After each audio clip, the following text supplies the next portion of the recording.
Bismillahirrahmanirrahim. Assalamualaikum warahmatullahi wabarakatuh. Alhamdulillahi wa kafa. Wassalatu wassalamu ala rasulillahil mustafa wa ala alihi wa sahbihi wa man wafa. Amma ba'du fa ya ibadallah, usi nafsi wa iyyakum bitaqwallahi faqad faza al-muttaqun fala tamutunna illa wa antum muslimun. Faqala ta'ala ya ayyuhalladzina amanu taqullaha haqqa tuqatih ولا تموتن إلا وأنتم مسلمون.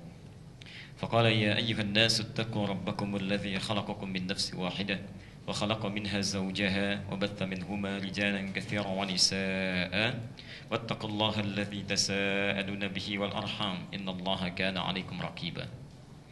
Bapak Ibu sekalian, saudara-saudariku, kita bersyukur kepada Allah Subhanahu wa taala. Alhamdulillah, hari ini kita masih diberikan kekuatan, kesempatan dan taufik dari Allah Subhanahu wa taala untuk bersama-sama berada di masjid ini dalam rangka beribadah kepada Allah Subhanahu wa taala dengan mempelajari sebagian dari tuntunan agamanya. Semoga kehadiran kita hari ini dinilai oleh Allah Subhanahu wa taala sebagai bagian dari ibadah dan menjadi amal saleh kita sebelum kita kembali kepada Allah. Sebelum kita mulai bahasan kita untuk kajian hari ini, saya ingin memberikan sebuah motivasi dan semangat dari pesan Al-Qur'an.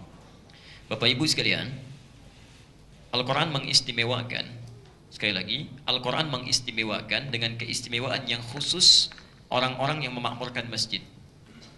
Di orang yang gemar memakmurkan masjid, ya, makmur itu bukan rame ya. Kalau rame bisa apa saja. Bapak Ibu ngobrol di masjid rame, mau nyanyi-nyanyi di masjid ya rame, ya, insyaallah. Makmur itu bukan rame. Makmur itu diantaranya adalah melahirkan kegiatan yang bermanfaat. Ya, sekali lagi, bermanfaat. Jadi kalau ke masjid itu bicaranya bermanfaat, ya, aktivitasnya bermanfaat, sekaligus mengingatkan kita dengan Allah Subhanahu wa taala. Nah, pemakmur masjid itu diistimewakan oleh Quran dan dibatasi. Quran surah ke-9 At-Taubah ayat ke-18. Perhatikan kalimatnya. Innama ya'muru masajidallah. Innama ya'muru masajidallah. Kalau ada kata innama dalam Al-Quran ataupun hadis, ya, itu disebut dengan adatul hasri, huruf yang membatasi, dibatasi hukumnya, ya, dibatasi hukumnya. Cara menerjemahkannya, terjemahkan dulu konteksnya, baru batasnya. Contoh, saya lompat sebentar. Bapak Ibu, kalau yang berhak menerima zakat itu mustahiknya ada berapa? 8. Boleh nggak lebih dari 8? Kenapa? Karena ayatnya dibatasi dengan innama. At-Taubah ayat 60. Innamas sadaqatu lil fuqara wal masakin wal 'amilina 'alaiha, dan seterusnya ayat. Karena menggunakan kata innama dibatasi, yang berhak menerima zakat itu hanya golongan-golongan berikut. Demikian menerjemahkannya, ya. Nah, pemakmur masjid ini dibatasi oleh Allah. Innama ya'muru masajidallah, yang memakmurkan masjid Allah itu terbatas. Siapa di antara mereka? Man itu ismun mausulun yadullu 'alal 'ammiyah. Ya, huruf menunjuk kepada subjek orang tanpa batas. Bisa laki-laki, perempuan, muda, tua, dewasa, kecil, insyaallah, tanpa batas.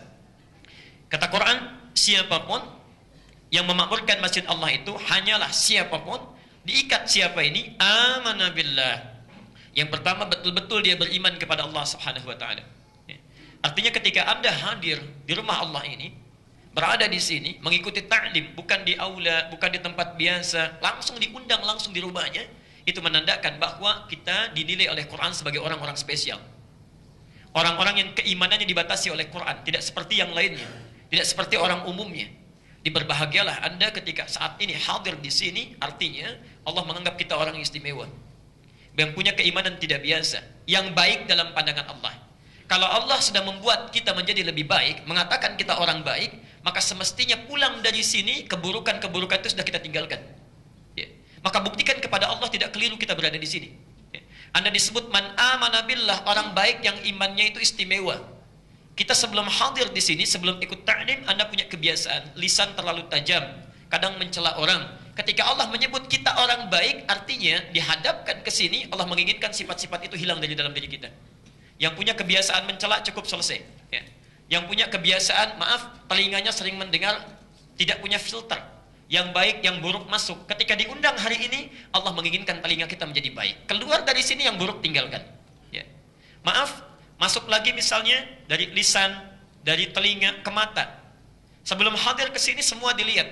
Masya Allah. Keluar dari sini, Allah menginginkan kita menjadi orang yang baik. Allah Al-Basir, Maha mengawasi. Takut kalau kita memandang sesuatu Allah tidak rela. Takut kalau kita mengatakan sesuatu As-Sami', Allah mendengar tidak suka. Takut kalau kita melangkah, Allah mengawasi, melihat, Allah tidak rela dengan langkah kita. Karena itu bertakwalah kepada Allah saat kita diundang ke sini. Nah, undangan ta'lim itu bahkan diikat oleh hadis Nabi. Diikat oleh hadis Nabi. Perhatikan kalimatnya. Saya sering sampaikan ini. Man yuridillahu bihi khaira yufaqqihhu fid din. Ya. Man yuridillahu bihi khaira, siapapun yang diinginkan oleh Allah berubah menjadi orang baik, yufaqqihhu fid din, maka dia akan dipahamkan mengenai urusan agamanya. Akan didorong untuk mau belajar agama, ya. Jadi kalau ada di antara kita hadir sekarang, maaf, harta bendanya bertambah, mobil bertambah, rumah meluas, tapi tidak mengerti tentang agamanya. Tidak paham mana halal, mana haram. Tidak mengerti mana yang baik dengan yang benar. Sudah puluhan tahun sholat, tidak paham apa yang dibaca dalam sholatnya. Itu kata Quran. Kebanyakan orang sholat tidak mengerti, tidak paham apa yang dibaca dan dilakukan dalam sholatnya. Coba cek sampai sholat duha tadi. Kita sudah ribuan kali rukuk, pahamkah apa yang kita baca? Ribuan kali sujud, mengertikah apa yang kita lakukan? Bagaimana sholat kita bisa khusyuk kalau kita tidak paham apa yang kita lakukan? Tidak mengerti yang kita baca. InsyaAllah. Jadi tanda bertambah materi, meningkat kedudukan, itu tidak harus menjadi tanda kebaikan kalau saat yang bersamaan tidak mengerti tentang agama kita. Tapi berbahagialah bila Anda diberikan nikmat materi saat yang bersamaan, punya dorongan, ditanamkan oleh Allah, dirangkul belajar agama. Pada saat itulah Allah menginginkan kita berubah menjadi orang baik yang sesungguhnya. Saat kita berada di sini, sementara saudara kita barangkali sedang berolahraga, sedang tamasya dan sebagainya, itu artinya saat ini kita semua diinginkan oleh Allah dan Rasulnya menjadi orang-orang baik dalam pandangannya. Kalau Anda sudah dihadirkan, didudukan, datang, belum juga tersentuh untuk berubah, lisan masih terbiasa berbuat buruk, telinga mendengar yang salah, mata menatap pada yang dilarang, dengan cara apa lagi Allah mesti memaksa kita untuk berubah jadi orang baik? Maka bertakwalah kepada Allah, tangisi kesalahan kita, tangisi dosa kita, keluar dari sini sudah cukup. Hentikan semua ketidakbaikan itu, berubah menjadi hamba yang dalam pandangan Allah dan Rasul yang mendapatkan ridha kebaikan. Ini bagian yang pertama. Yang kedua, alhamdulillah, kita sekarang sudah masuk di bulan Dzulqa'dah, ya. Tanggal 8 sekarang, ya.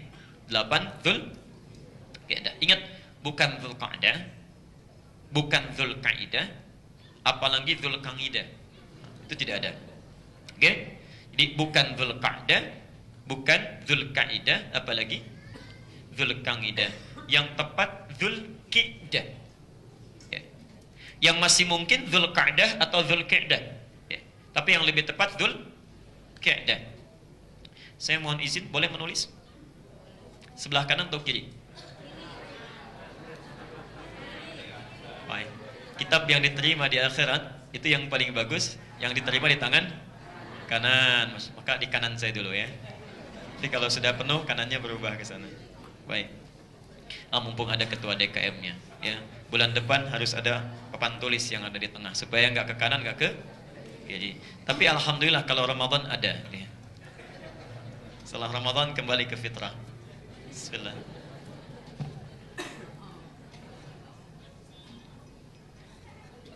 Yang di belakang kelihatan? Oh, kurang. Kelihatan? Baik. Kelihatan, ya? Alhamdulillah. Don. Ada. Mohon dibaca. Nah, tulisan ini kalau belum diharakati bisa punya dua kemungkinan. Bisa dibaca Dzulqa'dah, bisa dibaca Dzulqa'dah. Oke. Kita bisa baca Dzulqa'dah, bisa dibaca Dzulqa'dah. Nah, keduanya ada bedanya. Kalau kita baca Dzulqa'dah, itu namanya dalam bahasa Arab ismun marrah. Ya, kata yang menunjuk pada peristiwa seketika, cepat. Qa'dah itu duduk. Kalau kita sebut Dzulqa'dah artinya yang duduk dengan cepat. Barusan saya duduk kemudian bangun lagi, itu Qa'dah. Jelas sampai sini? Duduk, bangkit lagi, itu Qa'dah. Tapi kalau kita turunkan menjadi Qi'dah, itu artinya duduk santai. Duduk sambil minum dulu, diskusi, ngobrol, itu Qi'dah. Ya. Di kalau Qa'dah duduk cepat, duduk, saya berdiri lagi, itu Qa'dah. Kalau kemudian saya duduk sambil kemudian misal minum teh dulu, ngobrol dengan kawan, baca SMS, itu namanya apa? Qi'dah, Dzul Qi'dah. Nah, bulan ke-11 ini disebut dengan Dzul Qi'dah, bukan Qa'dah. Kenapa namanya Qi'dah? Ini yang penting kita tahu. Dulu kebiasaan orang-orang Arab, termasuk yang di Mekah dan sekitarnya, itu senang merantau untuk berdagang. Bahkan sebelum zaman Nabi Sallallahu Alaihi Wasallam, ya. Ada yang pergi ke Yaman, ada yang pergi ke Syam. Ya. Syam sekarang, Yordania, dan Lebanon, Syria, Palestina, Syam. Ya. Berdagang, merantau. Bahkan Rasulullah Sallallahu Alaihi Wasallam diajak pamannya berdagang, Abu Talib, ya, merantau keluar. Nah, menjelang musim haji, ya, terutama saat mulai haji nanti, bulan ke-12, Dzulhijjah, bulannya haji. Karena itu disebut haji, Dzulhijjah, bulannya haji. Semua wilayah sekitar Mekah, bahkan yang jauh pun, itu akan merapat ke Mekah. Ya. Karena semua orang kumpul. Ada yang niatnya untuk beribadah, berhaji. Ada yang niatnya mencari keuntungan dari orang ibadah, berdagang. Ya. Yang datang ke Mekah dari dulu, bahkan sampai sekarang nanti, sampai sekarang. Ada orang yang niatnya untuk ibadah, ada orang niatnya untuk berdagang. Itu ada, pasti. Dan Quran menyebutkan itu. Ya. Quran menyebutkan itu. Ya. Nanti kita teruskan dulu. Nah, karena biasanya pergi keluar dari Mekah, sekarang mendekat musim haji, datang merapat ke Mekah, maka sebelum tiba waktu Dzulhijjah itu, mereka sudah mulai berdatangan. Ya. Karena harus mulai bikin lapak-lapak, tempat-tempat, ya, Masya Allah, disiapkan. Karena yang biasa dikunjungi, sekarang datang berkunjung. Dulu orang Mekah berkunjung ke Yaman, sekarang orang Yaman datang ke Mekah. Masya Allah. Kemudian orang Syam datang ke Mekah. Karena yang biasa dikunjungi datang berkunjung, karena itu orang-orang Mekah memilih untuk duduk santai di rumah, ditunggu orang datang. Ya, ditunggu orang datang. Jadi sambil minum teh, sambil ngobrol, karena yang dikunjungi datang. Maka bulan ke-11 ini sebelum Dzulhijjah diberi nama Dzul Qi'dah. Bulan duduk santai menunggu pengunjung yang ibadah ataupun berdagang datang ke Mekah. Jelas sampai sini? Sampai sekarang kalau orang mau haji atau siap-siap, pasti Dzulqa'dah sudah berangkat. Ya. Alhamdulillah gelombang pertama kemarin 21 Agustus ya. Ya, tanggal 6 kemarin ya, mereka sudah berangkat. Kita doakan mudah-mudahan Allah mudahkan perjalanannya dan bisa nyaman menunaikan ibadah di sana sampai kembali lagi, ya. Nah, ada juga sebelum jemaah datang, kami pernah bertugas 2010 di Mekah tepat ya. Itu sebelum datang, berapa pekan sebelumnya, para pedagang sudah bikin kios, sudah sewa lahan, ya. Di menunggu, orang Arabnya santai, ya. Karena dia tinggal menunggu saja orang yang mau nyewa tempat, ya. Orang yang memanfaatkan lahannya. Jadi memilih duduk-duduk santai. Diberi nama dengan Dzulqa'dah. Jelas sampai sini? Baik. Jadi bukan Dzulqa'dah, bukan Dzulqa'dah, tapi Dzulqa'dah. Baik. Alhamdulillah sekarang kita sampai pada 8 Dzulqa'dah. Hari ini saya dimintakan untuk menyampaikan materi khusus, ya, yaitu tentang esensi haji supaya memberi bekal bagi yang berangkat untuk menunaikan haji. Hajinya lebih berkualitas, mendapat penerimaan di sisi Allah. Dan tentunya yang belum berangkat atau sudah pernah berangkat, kita bermohon mudah-mudahan diberikan percepatan oleh Allah Subhanahu wa taala untuk bisa berhaji atau berumrah sesuai dengan ketetapan yang telah Allah tentukan. Oke. Tapi nanti kita akan bahas satu keterangan di ujung. Ada orang tidak berhaji tapi bisa mabrur. Ya, nggak pakai O. Orang tidak berhaji bisa mabrur. Haji belum tentu mabrur. Ada orang tidak haji tapi mabrur. Pilih mana? Haji belum tentu mabrur atau tidak haji tapi mabrur. Tidak ada pilihan ketiga. Tidak mudah, ya. Baik. Karena itu kita percepat. Kira-kira kita ada di mana posisinya? Atau bahkan tidak haji, tidak mabrur. Nah, itu berbahaya. Ya. Baik, mari kita bahas bahasan kita. Bismillah. Pertama, Bapak Ibu sekalian, sebelum kita bahas pada praktek, ritual dan hikmahnya, kita mesti paham dulu tentang makna ibadahnya. Ini kebiasaan kita yang kurang baik, lakukan ibadah tidak mengerti apa maksudnya. Ya. Bapak Ibu 5 kali dalam sehari yang wajib sholat. Coba tanya, sholat itu apa? Ya. Tiap hari kita sholat, kalau ditanya apa itu sholat, bingung kita. Ya. Zakat, yuk saya keluarkan zakat. Tanya, zakat itu apa? Umrah itu apa? Haji itu apa? Ya. Jangan-jangan kita melakukan ibadah, kita pun tidak paham nama ibadah itu apa. Ya. Sehingga tidak bisa menghayati, meresapi dan mengamalkan makna dibalik penamaan ibadah itu. Ya. Sekarang kita mulai bahasan kita. Bismillahirrahmanirrahim tentang haji. Apa itu haji dan mengapa kita mesti berhaji? Maafkan saya agak lebih banyak berdiri insyaallah karena materi-materi sudah ada di slide-nya nanti. Sudah. Pertama, Bapak Ibu sekalian, haji secara bahasa para ulama fikih menyebutkan dengan al-qasdu. Menuju. Berangkat. Ya. Tapi penting kita lihat kalau kalimatnya sama, ya, al-hajju dengan al-qasdu, kenapa yang digunakan al-hajju bukan al-qasdu? Logikanya kan begitu ya. Al-hajju kata ulama fikih, haji itu al-qasdu, menuju. Ya kalau sama-sama menuju, kenapa tidak pilih al-qasdu? Ya. Nah nanti ada kalimat-kalimat dalam bahasa Arab yang suka diterjemahkan sama, padahal esensinya berbeda. Contoh, Al-Ankabut, Quran surah ke-29 ayat 45. Ada ayat di situ, utslu ma uhya ilaika minal kitab. Utslu. Apa terjemahnya di situ? Yang Anda bawa mushaf, apa artinya? Bacalah. Ada yang lain? Ada yang lain? Selain bacalah. Saya punya keyakinan semua mushaf kita menyebutkan bacalah. Sekarang saya mau tanya. Wahyu pertama yang turun disampaikan pada Rasulullah apa? Apa artinya? Kok bisa dua kata diterjemahkan dengan terjemah yang sama? Dua kata diterjemahkan dengan terjemah yang sama. Itu berbeda esensinya. Kalau iqra, itu artinya baca sesuatu yang tertulis, baca saja. Tapi tidak menuntut kita paham. Ya, hanya sekedar membaca. Ini ada tulisan, Anda baca di sini, mau paham, mau tidak, itu iqra. Jelas ya? Dari kata qiraah. Qiraah, iqra dari kata qiraah. Baca, tidak menuntut untuk paham. Tapi kalau utlu, dari kata tilawah. Yang setidaknya memiliki tiga arti. Dari kata tilawah, satu baca, kedua pahami apa yang dibaca, paham, jadi menuntut paham. Yang ketiga, amalkan apa yang telah dipahami itu. Baca, pahami, amalkan. Baca, pahami, amalkan. Karena itu kenapa wahyu pertama turun menggunakan kata iqra? Ini litakidi ummiyati Muhammad sallallahu alaihi wasallam. Untuk menguatkan keummian Rasulullah yang memang nggak bisa baca. Jangankan paham, baca pun nggak bisa. Jadi kalau wahyu pertama menggunakan utslu, itu salah Qur'annya. Iqra bukan utslu. Karena Nabi jangankan paham, baca pun tak bisa. Jelas ya? Tapi setelah Qur'annya ditanamkan oleh Allah dalam jiwanya, la tuharrik bihi lisanaka lita'jala bihi. Inna alaina jam'ahu wa Qur'anah. Muhammad, kalau ingin cepat menghafal Quran, jangan cepat-cepat melafazkannya. Quran kami tanamkan dalam jiwamu. Fa idza qara'nahu fattabi' Qur'anah. Cukup ikuti bacaan Jibril dengan penuh ketenangan, di situ disampaikan Quran dalam dadamu. Setelah Qurannya mantap dalam jiwanya, ada perintah untuk ibadah, berubah kalimatnya menjadi tilawah, utslu. Perhatikan, saat turun perintah salat tidak menggunakan kata iqra. Perhatikan kalimatnya, utslu ma uhya ilaika minal kitab wa aqimis shalah. Sebelum Anda salat, baca dulu, pahami dulu gerakan-gerakan, bacaan-bacaan yang akan kita lakukan dalam salat. Setelah paham bacaannya, mengerti yang kita baca, paham yang dilakukan, wa aqimis shalah, baru tunaikan salat itu.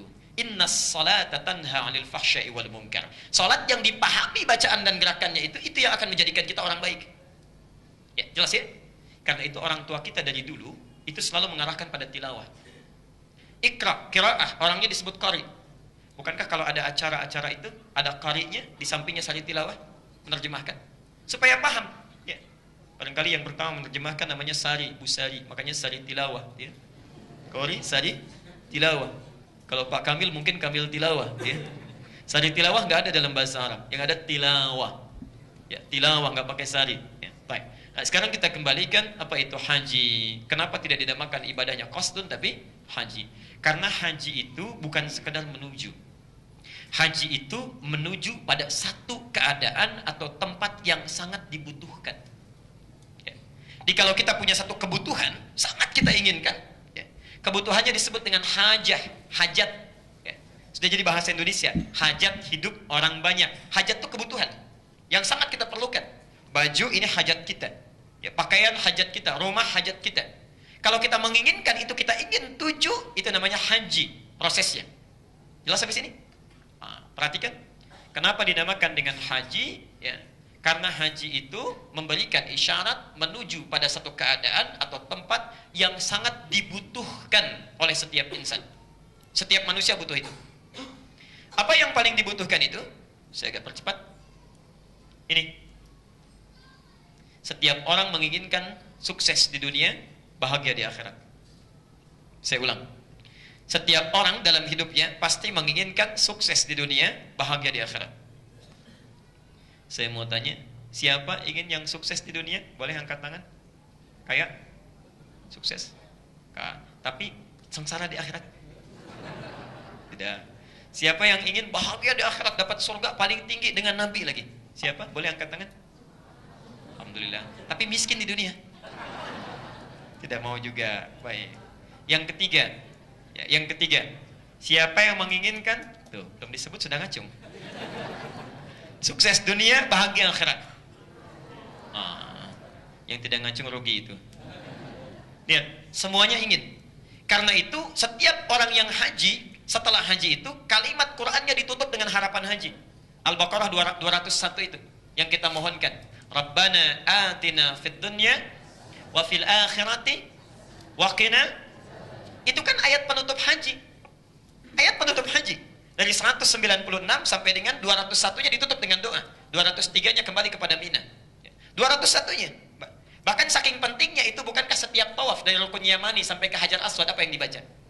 Rabbana atina fid dunya hasanah wa fil akhirati hasanah. Jadi puncak keinginan manusia itu bahagia di dunia, sukses di akhirat. Ya. Itu poinnya. Ya. Dan karena itulah juga bahkan ada orang-orang yang belum sempat berhaji dalam hidupnya diberi jalan oleh Allah saking adilnya. Kamu barangkali kalau haji tidak kuat, terlalu capek, terlalu lelah, mungkin nanti ria, diberikan satu amalan-amalan yang bisa bahagia dunia pun demikian sukses di akhirat. Karena itu doa ini tidak hanya dibaca orang yang haji, yang tidak haji pun seringkali membacakannya. Demikian ya? Dikenal dengan doa apa? Doa yang lain tidak dibaca dua lagi. Kan ada tiga itu. Satu, sapu jagat. Kedua sapu nggak ada jagatnya. Ketiga, jagat nggak ada sapunya. Sapu nggak ada jagatnya itu doa taubat. Sapu dosa kita, bersihkan dan sebagainya. Banyak doa taubat. Rabbana zalamna anfusana wa illam. Ketiga, jagat gak ada sapunya. Itu butuh satu sesi, nanti kita bahas kemudian. Nah, cuma sayang, maaf, ada orang haji, ada orang berangkat haji, tapi mohon maaf, bisa dia dapat kesuksesan dunia, akhirat tidak dapat. Insya Allah. Ada yang mohon maaf juga sebesar-besarnya, dunia nggak dapat, akhirat juga tidak. Dunia tidak dapat, akhirat juga tidak, padahal dia haji. Padahal haji. Kalau orang tidak haji, dunia sengsara, akhirat bahagia, wajar. Ini orang haji, dunia nggak dapat, akhirat tidak. Padahal dari kata haji sendiri sudah diisyaratkan. Kenapa dinamakan dengan haji? Seluruh proses ritual ibadah yang ada di dalam haji itu, seluruhnya memberikan langkah-langkah cara kepada kita, bagaimana supaya bahagia di dunia dan bahagia di akhirat nanti. Jadi ibadah haji itu bukan sekedar kita putar-putar, duduk, tidak. Tapi semuanya ada makna, ada hikmah di situ. Karena itu, untuk mendapatkan kebahagiaan dunia dan akhirat ini, bagi yang haji ataupun tidak, kita mesti lakukan dengan ilmunya. Mesti lakukan dengan ilmunya. Ada 3 jenis ilmu dalam setiap ibadah. Ada 3 jenis ilmu, baik itu salat, zakat, ya, puasa, umrah, haji, dan kita fokuskan kepada haji. 1, ilmu tauhid. Karena kita ingin bahagia di akhirat nanti, ya, dapat penerimaan yang baik, surganya tingkat tinggi, maka saat ibadah mesti punya ilmu tauhid. Tauhid ini penting untuk meluruskan niat dan hati kita saat beribadah. Ya. Anda tidak punya ilmu tauhid, hati bermasalah, walaupun cara ibadahnya benar, mohon maaf, tetap bermasalah, tidak bernilai di sisi Allah. Akhirat tidak punya tabungan. Contoh, mohon maaf yang sebesar-besarnya orang sholat. Ya. Takbirnya secara fikih benar, dari mulai takbir sampai salam. Secara fikih benar, caranya seperti Nabi mengajarkan, cuma hatinya bermasalah. Orientasinya, motifnya tidak murni karena Allah.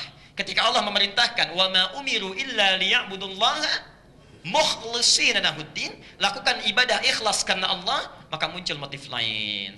Datang, motor diputar-putar dulu supaya tetangga lihat. Ingin taklim, motifnya ingin diketahui oleh temannya. Hati bermasalah. Hati bermasalah. Jadi persoalan.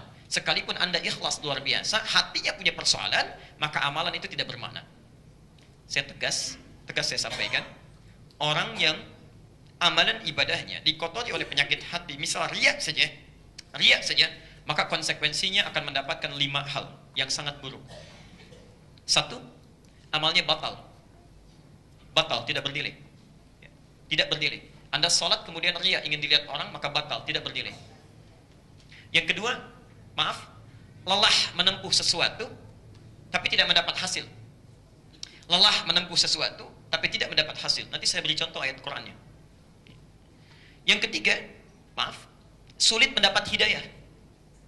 Sulit mendapat hidayah. 1, batal amalan. Yang kedua, lelah melakukan sesuatu tapi tidak mendapat hasil. Cuma gerak, sholat, tutup, turun, salam lagi, tapi nggak ada hasilnya. Yang ketiga, sulit mendapat hidayah. Yang keempat, disebut oleh Quran sebagai orang munafik. Sebagai orang munafik. Insyaallah, hati-hati.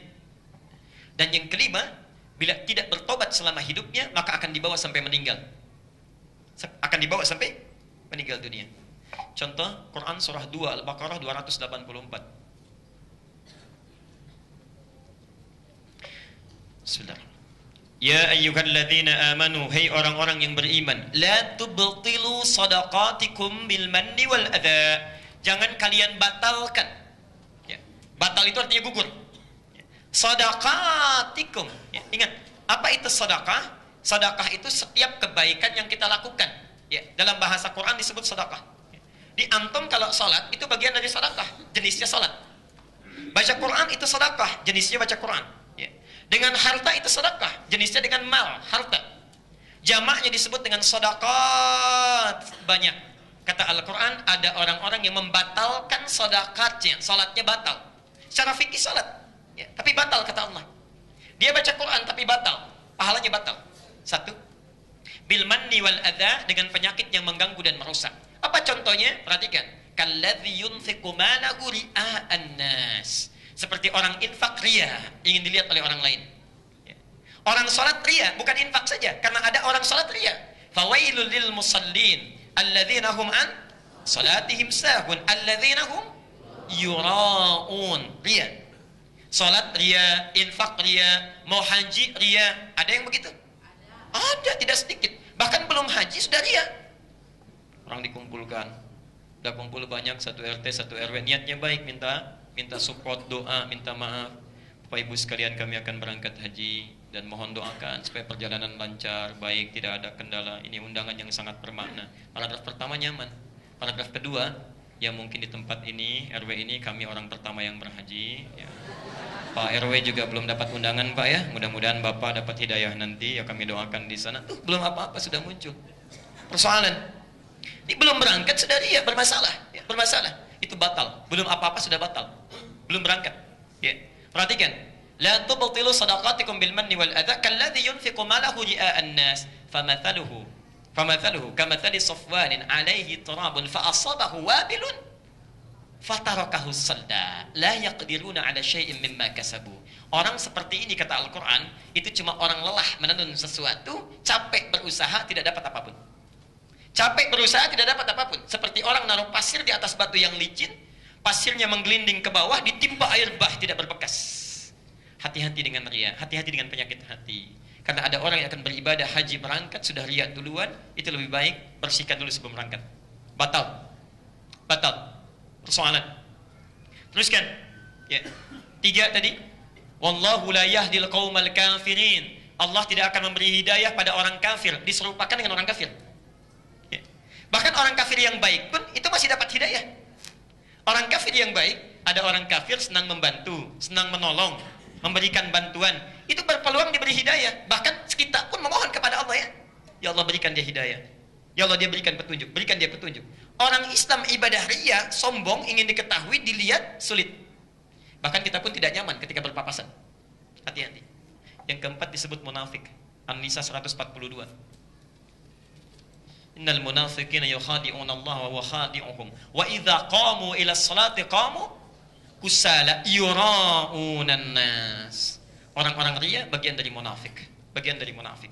Dan yang terakhir, kalau tidak tobat dosa itu dibawa sampai meninggal. Dibawa sampai meninggal dunia. Maka yang pertama, kalau Anda ingin ibadah, mesti tauhid dulu ya. Makanya sebelum Nabi ke Madinah, sebelum turun perintah salat setahun sebelum hijrah, itu tauhid dulu belajarnya supaya benar amalnya, lurus. Baik. Kedua, fikih. Fikih. Fikih terkait dengan cara. Ya.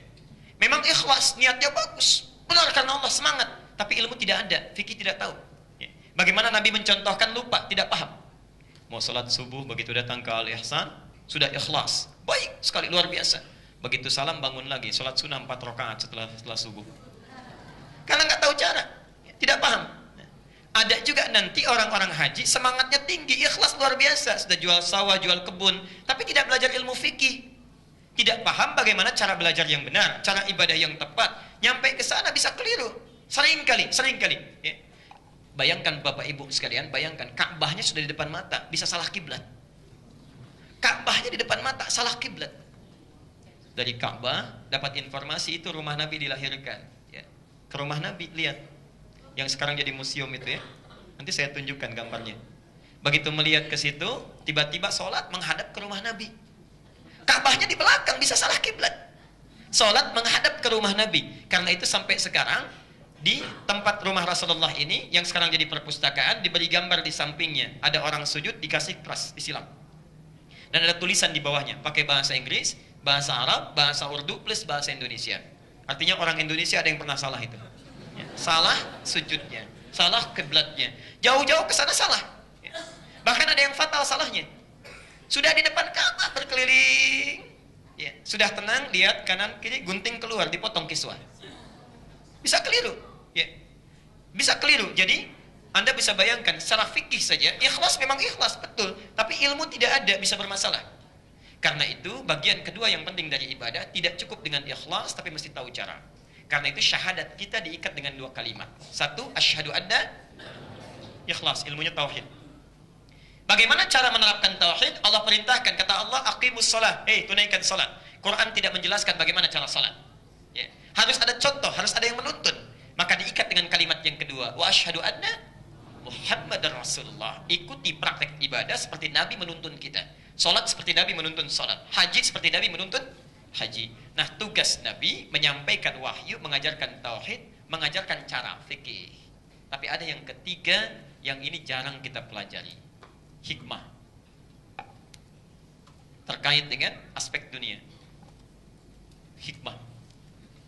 Makna ibadah. Al-Baqarah 129. Al-Baqarah 129. Saya mau sampaikan dulu ya, keutamaan Nabi Muhammad SAW. Perhatikan, Nabi Muhammad itu punya beberapa keutamaan yang diisyaratkan oleh Quran. Di antaranya satu, sebelum beliau datang, Nabi lain sudah mendoakan. Sebelum beliau datang, Nabi lain sudah mendoakan. Contohnya ayat ini, Nabi belum lahir, tapi Nabi Ibrahim dan Nabi Ismail sudah mendoakan beliau. Ya. Ingat dari Rasulullah Muhammad ke Nabi Ibrahim itu sudah 30 generasi. Bukan 30 tahun, 30 generasi. Muhammad bin Abdullah, bin Abdul Muttalib, bin Hashim, bin Abdul Manaf, bin Qusay, bin Murrah, bin Kilab, bin Ka'ab, bin Ghalib, bin Fikir, bin Malik, bin Nadar, bin Kinana, bin Khuzaimah, bin Mudrikah, bin Ilyas alaihissalam, bin Nizar, bin Mudar, bin Ma'ad, bin Adnan, bin Addi, bin Adri, bin Muqawwam, bin Nahur, bin Tarikh, bin Ya'rub, bin Yasjub, bin Nabit, bin Ismail alaihissalam, bin Ibrahim alaihissalam. 30 generasi. Satu generasi mungkin bisa 500 tahun, ya, bisa 1000 tahun. Nabi Nuh alaihissalam 950 tahun berdakwah. Bisa demikian. Jadi sebelum Nabi lahir, Nabi Ibrahim dengan Ismail sudah berdoa. Ketika mereka sudah berhasil meninggikan bangunan Ka'bah, pelan-pelan. Ka'bah zaman Nabi Adam sudah ada, zaman Nabi Nuh terkena banjir, tersapu atasnya, tersisa pondasinya. Dalam bahasa Arab, pondasi kalau satu disebut qaidah. Qaidah. Kalau banyak disebut qawaid. Zaman Nabi Ibrahim dengan Nabi Ismail, diminta Ibrahim dengan Ismail meninggikan pondasi Ka'bah yang hancur itu. Ditinggikan lagi, bukan membangun, meninggikan. Turun ayat Al-Baqarah 127. Wa idh yarfa'u Ibrahimul qawa'ida minal baiti wa Ismail. Jelas sampai sini? Quran perintahkan untuk meninggikan bangunan Ka'bah. Jadi Ka'bahnya pelan-pelan Nabi Ibrahim mulai akan meninggikan. Langkah pertamanya melangkah di sini. Langkah pijakan pertama untuk melakukan sesuatu disebut dengan maqam. Ya.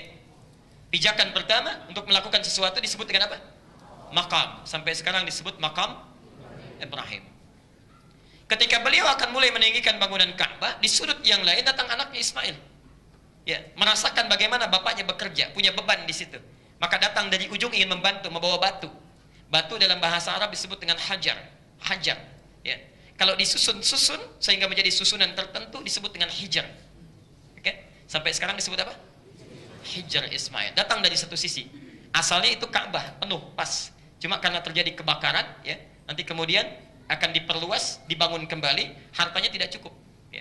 Hartanya tidak cukup. Sehingga area itu kemudian dibatasi menjadi hijar Ismail, dan insya Allah hikmahnya bagi kita itu sama, yang sholat di sini sama dengan sholat yang di dalam Ka'bah.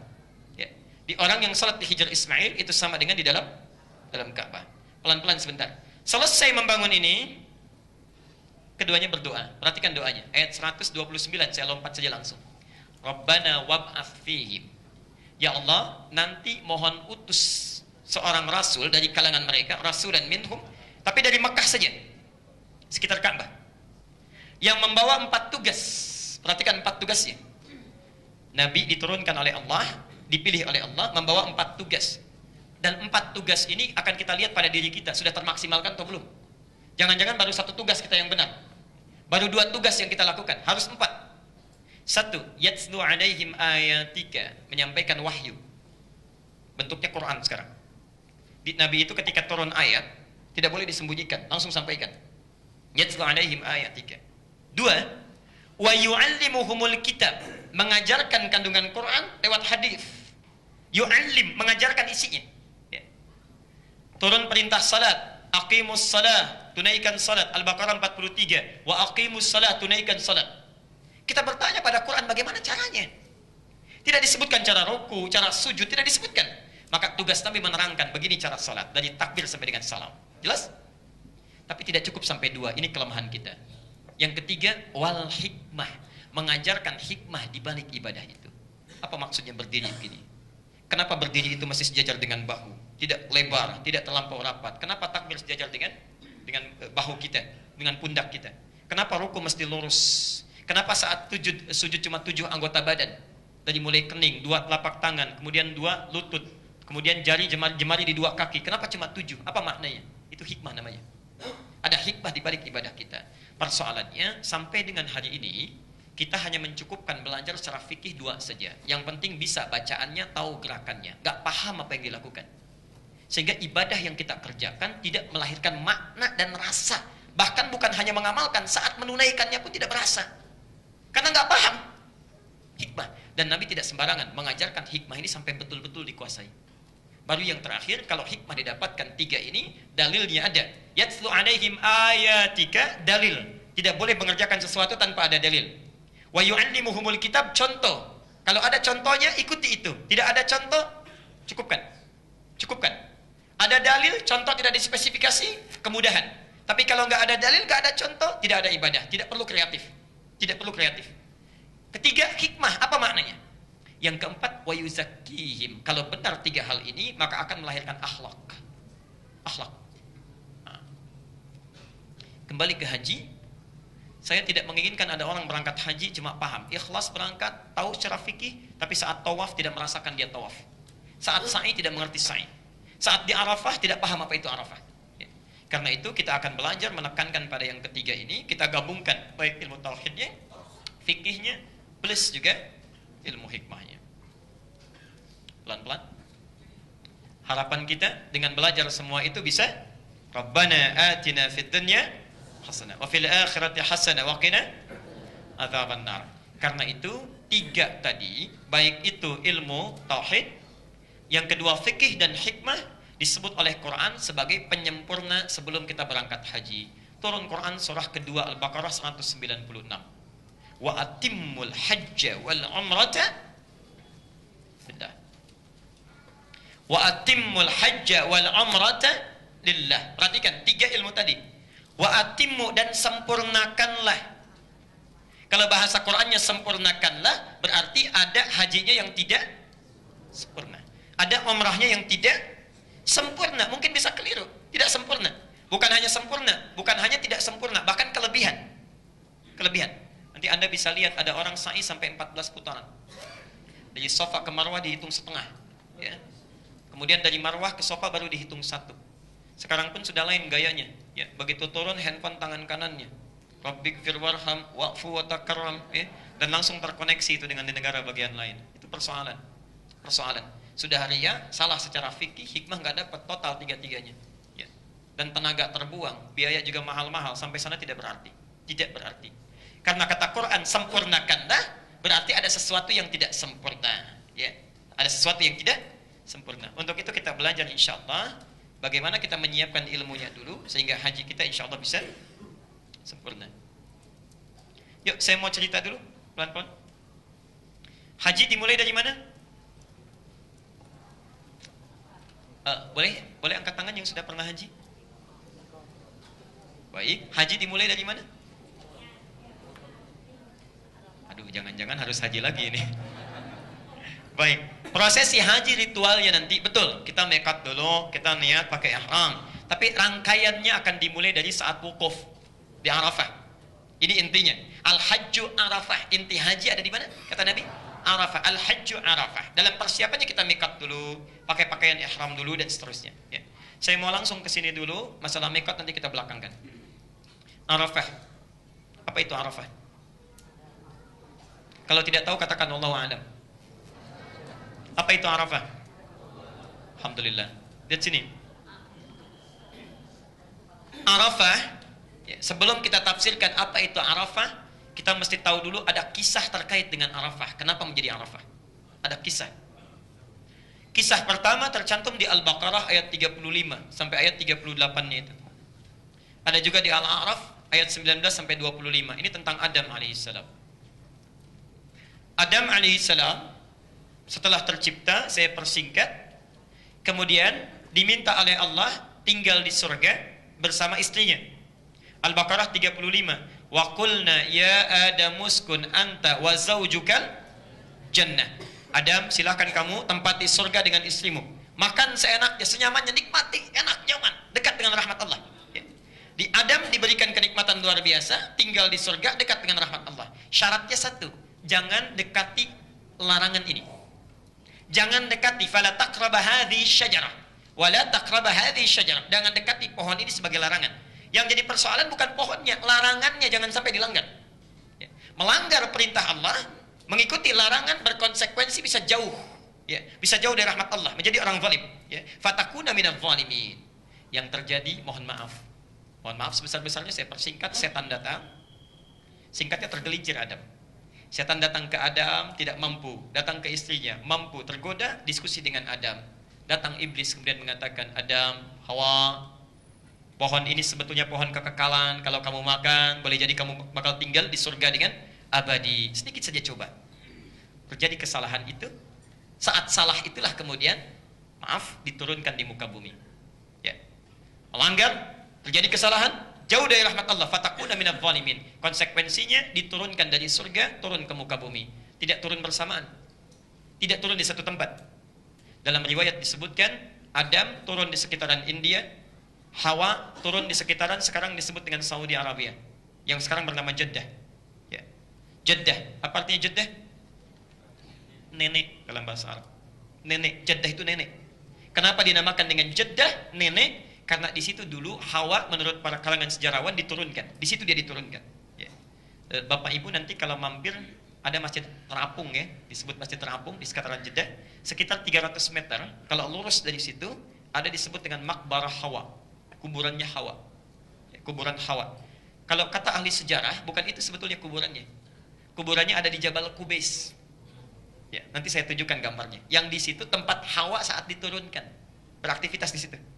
Disebut dengan Jeddah, nenek. Ya. Asal katanya bukan nenek Jeddah itu. Jeddah itu perhatian yang sangat serius, sungguh-sungguh. Kakek disebut dengan Jaddun, nenek disebut dengan Jeddah. Kenapa disebut Jeddah dan Jaddun? Karena kalau sudah jadi kakek dan nenek bisa sangat perhatian pada cucunya melebihi anaknya. Sangat serius dengan cucunya melebihi anaknya. Ya. Bapak tidur, anak datang, membangunkan bisa marah. Cucu datang minta mobil-mobilan, saat itu dibelikan. Jeddah. Nenek, Jaddun, kakek. Adam, Hawa. Pelan-pelan. Turun ke muka bumi, lalu saling mencari. Saling mencari, saling mencari. Setelah lama mereka mencari, wallahu a'lam, tidak disebutkan riwayatnya. Seketika kemudian mendekat pada satu tempat, dari jauh nampak kelihatan. Ya. Adam mendekat ke satu tempat, ya. Hawa mendekat ke satu tempat, dari jauh nampak kelihatan. Ini kayaknya saya kenal gerakannya. Cara jalannya, dari bayangannya, nampak seperti orang yang saya kenali. Ya.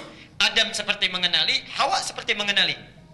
Sehingga setelah keduanya berjumpa di satu tempat, tepat di satu bukit. Satu bukit, satu wilayah. Ya. Yang sekarang ada tugunya di atasnya. Ya. Berjumpa di satu bukit, bukitnya disebut dengan Jabal dalam bahasa Arab. Jabal, berjumpa di satu bukit. Jabal. Ya. Gunung, bukit, bahasa Arabnya apa? Jabal. Maka diketahuilah, oh ini suami saya, kata Hawa. Ini istri saya, kata Adam. Ketika mereka mengetahui itu, sadar bahwa ini suami, ini pasangan, ini istri, maka pengetahuannya disebut dengan Arafah. Pengetahuannya disebut dengan Arafah. Bukan sekedar tahu, tapi mereka kemudian berintrospeksi. Kita terpisah jauh, kita kemudian saling merindukan, hidup menjadi sulit, jauh dari Allah, jauh dari rahmatnya, karena pernah melanggar perintah Allah. Pernah melanggar perintah Allah. Mereka paham bahwa tahu berjumpa kembali karena sebabnya melanggar perintah Allah. Dari situ mereka paham, pertemuan kita saling mengenal harus menjadikan kita mengoreksi diri. Apa yang dulu pernah salah. Jangan sampai terjadi lagi. Ya. Maka muncul nilai kasih sayang, muncul perhatian. Sayang, perhatian yang dalam bahasa Arab disebut dengan rahmah. Ya. Maka dikenal sampai sekarang dengan Jabal Rahmah. Dikasih tanda tugu. Dulu putih bersih. Ya. Sekarang bawahnya agak hitam. Karena setiap orang ngasih coretan di situ, macam-macam. Lihat, Arafah pengetahuannya, mulai tahu, oh ini kita saling mengenal, kita bertemu, dan ingat kita ini terpisah karena pernah salah dulu. Ya. Mengetahuinya disebut dengan Arafah, ya. Tempatnya disebut dengan Arafah, pakai tak. Arafah. Saya ulang pelan-pelan. Saling tahu disebut dengan Arafah, ya. Prosesnya disebut Arafah. Tempatnya disebut dengan Arafah. Pengetahuannya disebut dengan Ma'rifah.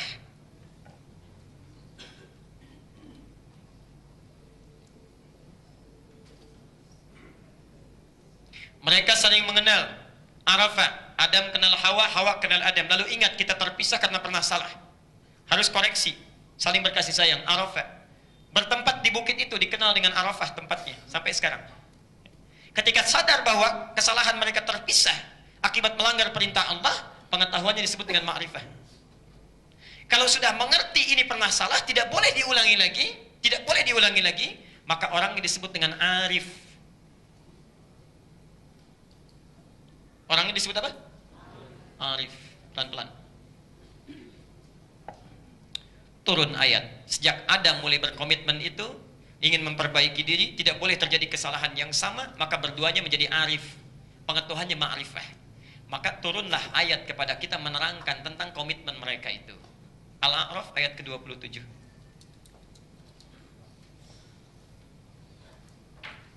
Ayatnya. Ya bani Adam, la yaftinannakumus syaitanu kama akhraja abawaykum minal jannah. Turun ayat. Ya. Mereka setelah bertemu sadar, ini kita pernah salah, nggak boleh terulang kesalahan yang sama, karena kalau salah dengan Allah pasti jauh dari rahmatnya. Tadinya enak di surga tinggal makan, sekarang mencari. Di poinnya, orang yang menjauh dari Allah, melanggar perintah Allah, pasti akan menjauh dari nikmat. Jelas sampai sini? Adam dan Hawa sadar, tidak boleh terjadi lagi, anak keturunan tidak boleh mengulangnya. Maka turun ayat, ya bani Adam, hei anak cucu Adam. Anak cucu Adam. La yaftinannakumus syaitanu. Jangan sampai kalian berhasil ditipu lagi oleh syaitan. Kama akhraja abawaikum minal jannah. Seperti bapak ibumu dulu, kakek moyangmu, ya. Adam dengan Hawa pernah ditipu oleh setan sehingga menjauh dari kenikmatan yang didapatkan dalam surga itu. Jelas sampai sini? Baik. Di poin pertama dulu, pelan-pelan. Kita belum masuk, ya. Cuma sayang, mohon maaf, dalam diri manusia itu sudah punya potensi salah dan lupa. Awas, kita anak cucu Adam bukan? Yang bukan anak cucu Adam boleh angkat tangan. Anak cucu Adam. Artinya perintah Al-A'raf ayat 27 diperintahkan kepada kita. Jangan tergoda oleh setan melanggar ketentuan Allah. Allah minta sholat, kita nggak sholat. Allah minta jangan bohong, kita bohong. Itu melanggar. Ketentuannya orang yang melanggar akan menjauh dari nikmat Allah. Seperti Adam keluar dari surga. Cuma yang harus hati-hati, manusia punya potensi salah dan lupa. Manusia punya 5 nama.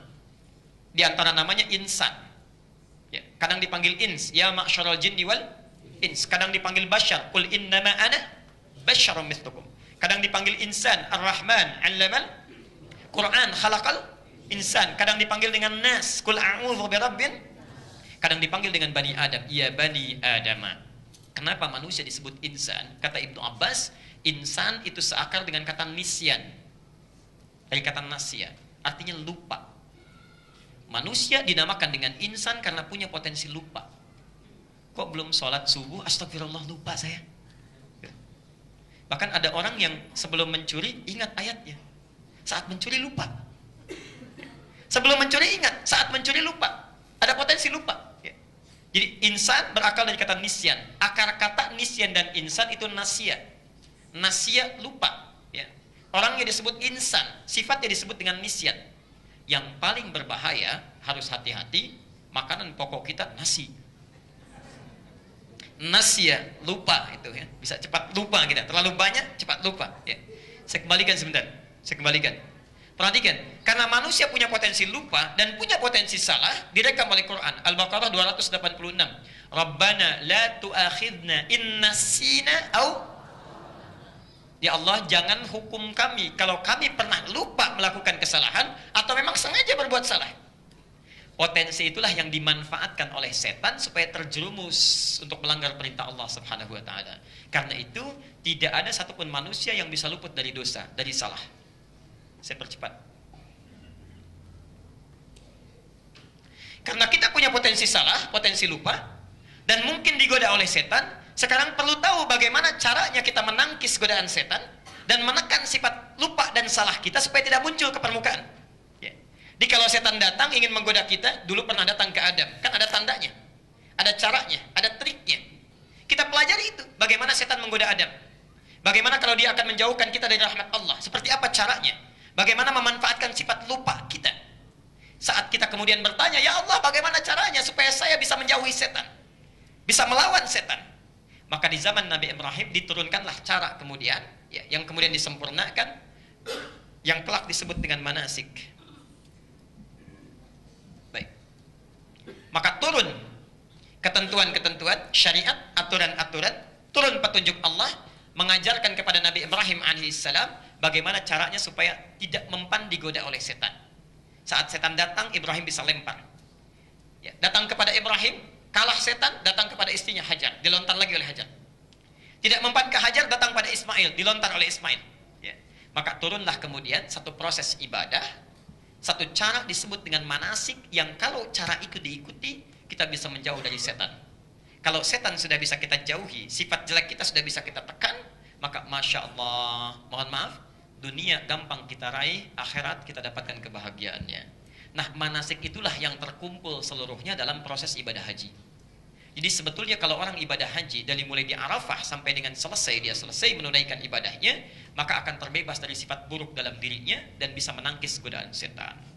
Sekarang mari kita mulai bahasannya dari Arafah. Ya. Ini rumah Nabi yang tadi saya ceritakan. Ini ya, ini langsung kami ambil gambar ya, dengan kamera langsung. Ini rumah Rasulullah. Di atasnya ada matahari terbit ya. Jadi Bapak Ibu sekalian, subhanallah, rumah Nabi itu matahari terbit tepat di atas rumah Nabi. Kalau orang bulan purnama atau tepat berada di porosnya, itu pun di atas rumah Nabi.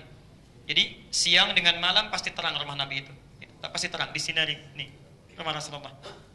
Ini Jabal Qubais. Ya, ini Jabal Qubais yang di atasnya ada istana raja. Ini simbol kebesaran.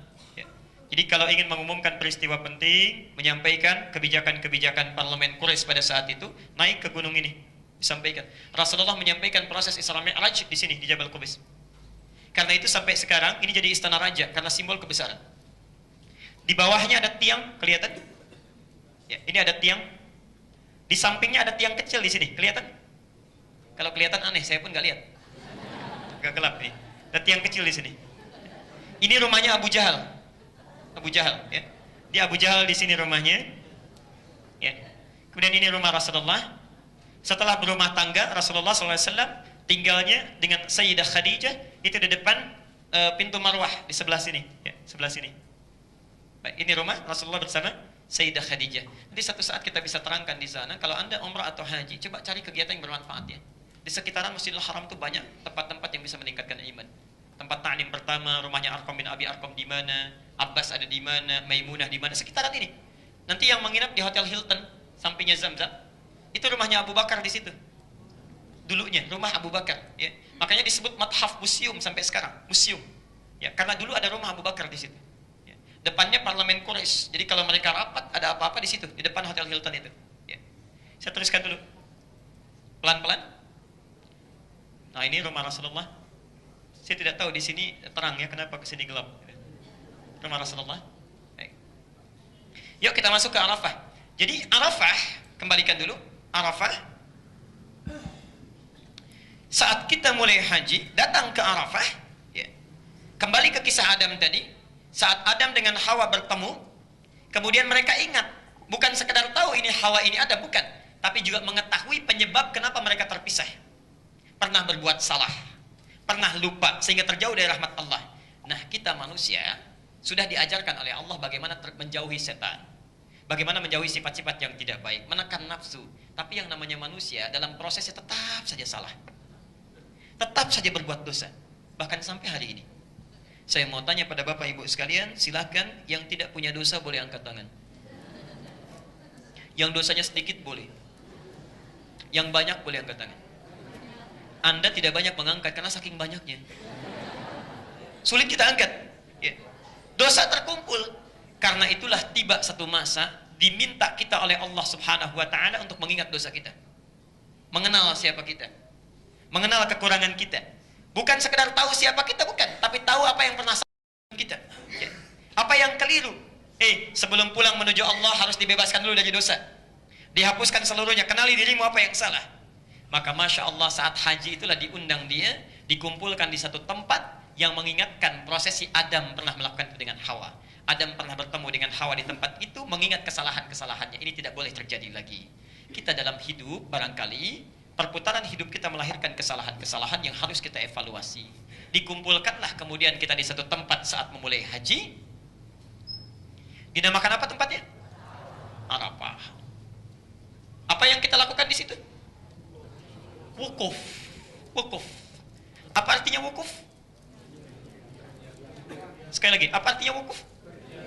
Berdiam. Mulai sekarang kita buat aturan. Kalau tidak tahu katakan Allahu a'lam. Apa artinya wukuf? Baik. Wukuf itu bukan diam. Bukan sekedar diam. Karena kalau cuma diam tanpa ekspresi, itu namanya sakat. Sakata, diam. Tidak ada pergerakan, diam saja. Tapi kalau kita diam sambil berpikir, sambil merenung, sambil beraktivitas yang wajar, itu namanya waqafa, wukuf. Makanya terminal disebut dengan mauqif sayyarah, tempat kita diam. Bukan diam biasa, bukan, tapi sambil melihat mobil mana yang tepat mengangkut kita. Siapa yang lewat, siapa yang diam. Kita saat masuk ke Arafah diminta untuk wukuf, bukan sekedar diam, tapi diam merenungkan. Diam memikirkan. Apa yang kita pikirkan? Ini Arafah. Seperti Adam dengan Hawa bertemu kemudian diam, menanamkan kasih sayang, lantas merenungkan dulu pernah salah. Maka saat Anda wukuf yang pertama dilakukan, kenapa disebut Arafah? Kenali apa kekurangan dan kesalahan yang telah melekat pada diri kita, sampai kita datang ke sana. Singkatnya, sebelum Anda wukuf ke Arafah, kalau Anda mau haji, ya, yang terbaik coba catat dulu kekurangan diri kita. Lihat dulu, saya punya kekurangan apa, sifat-sifat jelek apa, kenali diri kita. Pengenalannya disebut dengan Arafah. Tempatnya Arafah. Begitu kita tahu, misal, bismillah, satu, maaf, saya punya sifat iri hati. Karena sifat iri ini saya sering sekali membicarakan keburukan tetangga, menjauh dari rahmat Allah. Saya punya sifat kebanyakan marah, biasanya laki-laki. Karena sering marah tidak terkontrol, jauh dari rahmat Allah. Berumah tangga harusnya sakinah, ini ribut tiap hari karena kurang kontrol dalam marahnya. Ya. Sering muncul perselisihan, marah. Gantian bu, perempuan. Lisan tidak terkontrol. Ya, masya Allah, segala dibicarakan. Cerewet misal. Semua dibicarakan. Catat satu-satu, 1, 2, 3. Kenali diri kita. Karena itu sebelum berangkat coba tanyakan pada orang tua, apa sifat kita yang dominan, yang keliru. Arafah. Tanyakan pada tetangga, tanyakan pada keluarga. Saat Anda datang kemudian ke Arafah, masya Allah, sudah duduk siap-siap untuk wukuf, siap merenungkan. Ini yang sudah dicatat ini, satu-satu. Satu-satu. Barangkali Bapak Ibu sekalian, mohon maaf sebesar-besarnya, kita kurang mendapatkan rahmat dari Allah, karena sifat yang jelek itu yang menjauhkan kita dari Allah. Seperti Adam menjauh dari surga. Kebiasaan buruk kita itu yang menjadikan rahmat Allah tidak turun. Kebiasaan makan yang haram menjadikan hidup tidak nikmat. Kebiasaan lisan kita yang kurang bagus menjadikan tetangga menjauh dari kita. Evaluasi pelan-pelan. Kita ingin buka sekatnya ini. Karena itu ketika Anda sampai di Arafah, ini yang sering keliru. Ini apa? Gelas, dalamnya ada air, ditutup ya. Perhatikan sini. Saya akan simpan dulu mic-nya, mudah-mudahan terdengar. Kalau saya masukkan benda ini ke dalam gelas, benda saya masukkan ke dalam gelas, masuk tidak? Perhatikan ya, kita buktikan dulu. Perhatikan, kita buktikan dulu. Tidak masuk. Memantul ya? Baik. Kenapa? Ada penghalang. Nah, dalam hidup kita, kadang-kadang kenapa kebanyakan rahmat Allah tidak sampai cepat kepada diri kita? Kalau berdoa sering tertunda, bahkan terhalang jawabannya. Nikmat tidak datang, pekerjaan selalu susah, rizki selalu terhalang. Kenapa? Karena barangkali saat kita meminta, rahmat Allah itu balik lagi mantul, tidak bisa masuk. Karena ada sekat yang menutup diri kita. Bukankah Anda ingat di hadis Muslim, nomor hadis 1015, di Al-Arba'in nomor 10, kalau kita makan yang haram itu bisa menutup doa. Nabi mengisahkan kisah seorang laki-laki, thumma dzakara rajula yutilus safara. Nabi mengisahkan seorang laki menempuh perjalanan panjang. Yamuddu yadai ash'atha aghbara, sampai kumal tampilan dirinya. Yamuddu yadaihi ila sama, mengangkat tangannya ke langit. Subhanallah, fayaqulu ya Rabb, menyebut asmaul husna. Kata Nabi, anna yustajabu lidzalik, sampai kapanpun tidak akan dijawab doanya. Famat'amu haramun, mashrabu haramun, wa malbasu haramun. Makanannya haram, pakaiannya haram, minumannya haram, wa ghudhiya biharamin, dan selalu menggunakan perangkat hidup yang haram. Mungkin Anda saat berdoa tidak cepat jawaban terkabul karena ada perangkat haram dalam diri kita. Lisan kita yang salah, yang senang mencela, telinga kita mendengar yang salah, wa fi adhanihim waqra, matanya salah, basirah tidak berfungsi, ya. Karena itu yang menjauhkan kita dari rahmat. Pekerjaan susah, di kantor sukses, di rumah bermasalah. Di rumah tenang, di kantor persoalan. Apa yang salah? Mungkin ada penutup dalam jiwa kita yang harus dibuka dulu. Kadang-kadang orang sampai ke Arafah lupa. Sudah mendengar khutbah Arafah, sholat, langsung berdoa, sekatnya belum dibuka. Ya. Anda doa sekencang apapun, kalau tidak dibuka sekatnya, maka tidak akan masuk doa kita, permohonan kita. Karena itu yang harus Anda lakukan adalah kenali dulu apa sekat yang menutupi kita selama ini, sifat-sifat jelek kita. Karena itu saat sampai Anda di Arafah, kita sudah kenali ini, rinci satu-satu, maka dari itu buka dulu sekatnya. Buka dengan taubat. Ingat ini, sifat iri hati kita. Saat kita ingat-ingat sebelum berdoa, sebelum minta sesuatu, buka dulu sekatnya. Taubat dulu, lepaskan dulu. Ingatlah sifat iri hati itu yang membuat tetangga murka dengan kita, tidak mau bergaul, teman sekantor sampai pindah, kerabat sampai menangis. Bayangkan mereka minta ampunan pada Allah, buka sekatnya. Sifat marah-marah kita, jangankan pada orang lain, pada orang tua masih diteriaki juga.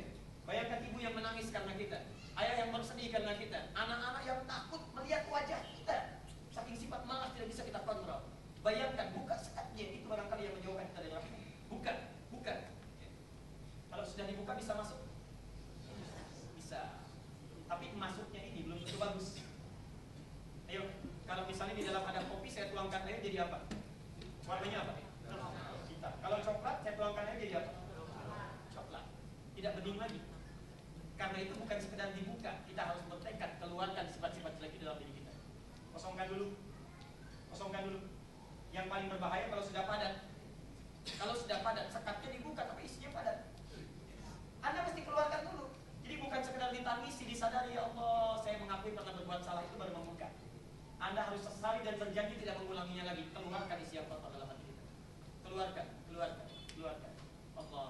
Kalau sudah dikeluarkan, kosong tidak? Kosong tidak? Kosong, maka mudah diisi dengan yang lain. Baru isi berdoa, baru minta. Ini bukan apa-apa Anda langsung meminta, kosongkan dulu isi kita. Dari yang buruk-buruk. Setelah kita kosongkan seluruhnya, kita kemudian meminta, hati-hati, hati-hati. Itu belum selesai. Kalau sudah terisi yang baik, yang tadi kosong bisa balik lagi tidak? Bisa saja. Sudah baik iri hati, pulang bisa iri lagi. Ya, apalagi saat berdoa pun bisa iri. Saat berdoa, lihat temannya, kok tendanya bagus, saya kepanasan, bisa iri. Ya Allah, kok bisa ya, sana tendanya enak. Bisa muncul lagi, jadi bisa datang seketika. Karena itu Anda mesti mencari sebab. Ini kenapa? Apa sebabnya yang menyebabkan saya bisa iri hati? Padahal saat dilahirkan, saya nggak pernah iri. Coba lihat, saat bayi dilahirkan gak ada yang iri hati. Mama, kenapa mama melahirkan saya keadaannya sulit begini? Gak ada. Sama semua nangis ya nangis. Gak ada bayi terlahir marah, tidak ada.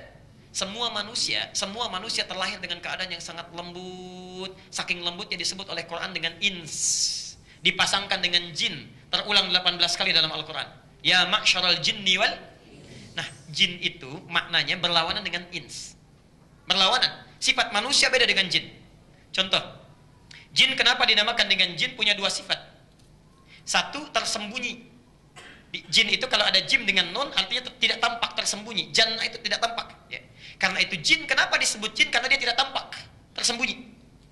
Jadi kalau ada jin melakukan penampakan, itu jin tidak ada kerjaan.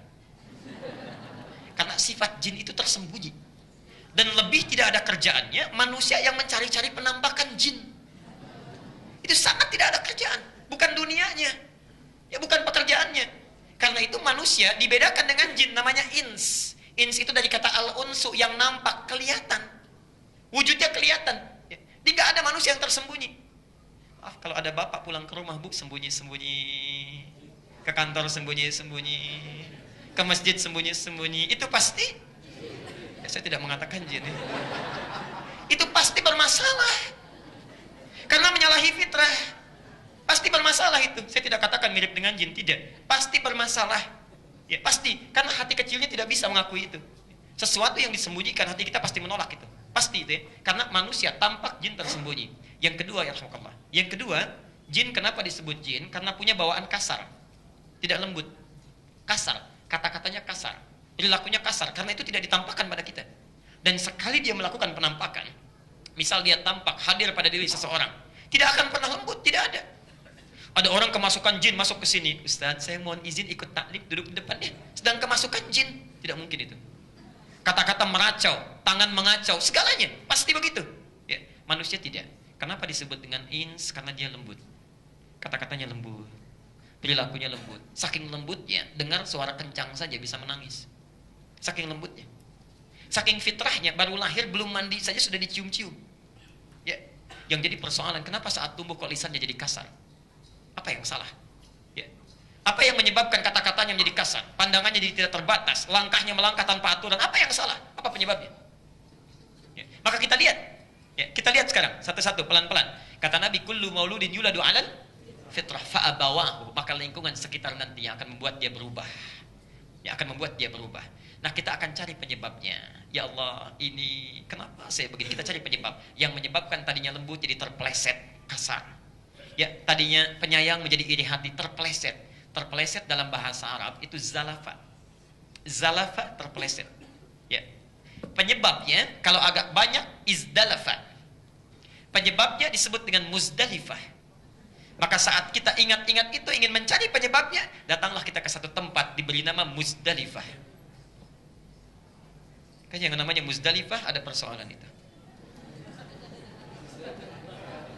Kenapa tertawa? Ya, sini. Yuk. Apa yang membuat saya iri hati? Membuat saya cepat marah? Sehingga saya terpeleset. Zalafa. Tergelincir. Ya. Tempatnya disebut Muzdalifah. Karena itulah ketika Anda selesai dari Arafah, kenali kekurangan kita, kita ingin cari penyebabnya. Apa penyebabnya ini? Masalahnya apa? Pergilah kita kemudian ke Muzdalifah. Masya Allah. Quran surah kedua Al-Baqarah 198. Ya, yang mau haji tolong fokus ke sini ya. Hati-hati. Yang tidak haji pun coba lihat dengan baik. فَإِذَا أَفَضْتُم مِّنْ عَرَفَاتٍ فَاذْكُرُوا اللَّهَ عِندَ الْمَشْعَرِ الْحَرَامِ. Lihat ayatnya. Ketika Anda selesai di Arafah, ya, Arafah hajat kita selesai, tahu kekurangan diri kita sudah berdoa, sekarang mencari penyebabnya, maka kita akan berjalan ke Al-Mash'aril Haram, ke Muzdalifah. Tapi perjalanan kita dari Arafah ke Muzdalifah itu bukan cuma jalan atau naik bis kemudian duduk, bukan itu. Kata Quran, fadhkurullaha, isi dengan zikir. Zikir, ingat-ingat apa penyebabnya, apa yang salah dari diri saya. Zikir, istighfar, perbanyak doa. Mohon maaf ya, situasinya tidak sama dengan cerita sekarang nanti. Akan hiruk pikuk. Boleh jadi ada yang saling cerita, saling dorong, ya, saling macam-macam. Hati-hati, sudah kita mau haji bukan cari dunia. Begitu Anda naik ke bis menuju Muzdalifah, sudah fadhkurullaha, diam zikir kita. Renungkan apa yang salah. Koreksi diri kita. Turun, saya percepat, turun ke Muzdalifah. Ya. Kita cari apa? Cari batu ya? Baik, pelan-pelan. Turun di Muzdalifah. Kita mulai ingat-ingat apa yang menyebabkan salah ini. Mesti saya hilangkan ini. Saya bersihkan. Ibu, kalau yang dari luar tadi, Pak, dari dalam kita keluarkan kan? Kalau dari luar mau masuk, ya kan tidak kita keluarkan, harus dicegah ya. Ini harus saya lempar nih, supaya nggak datang lagi. Di Arafah sudah kita keluarkan. Ya. Penyebab bisa datang lagi, supaya dia nggak datang harus saya lempar, supaya nggak datang lagi. Ya. Maka di Muzdalifah kita cari batu. Ya, cari batu. Setelah kita mendapat batu, sambil diingat-ingat, kita duduk sebentar kan? Ya, sambil menunggu hari berpindah sampai tanggal 10. Di Arafah tanggal berapa? 9. Di Muzdalifah tanggal berapa? Masih tanggal 9. Tanggal 9. Nanti bergerak dari Muzdalifah tanggal 10. Nah, ini poin pentingnya. Anda merenung di Muzdalifah, memikirkan apa penyebab saya salah. Ternyata, singkatnya, umumnya, penyebab orang tergelincir berbuat salah cuma 3. Cuma 3. 1, karena pengaruh faktor lingkungan yang jauh. Bapak orangnya baik, di rumah baik, rajin berjamaah dengan istri, tapi pindah ke tempat kerja yang baru, di kantor punya teman-teman, jarang sholat, senang kumpul-kumpul, terbawa kebiasaan itu sampai tidak beribadah. Bisa. Lingkungan jauh. Lingkungan jauh yang mempengaruhi kita disebut dengan ula. Ula.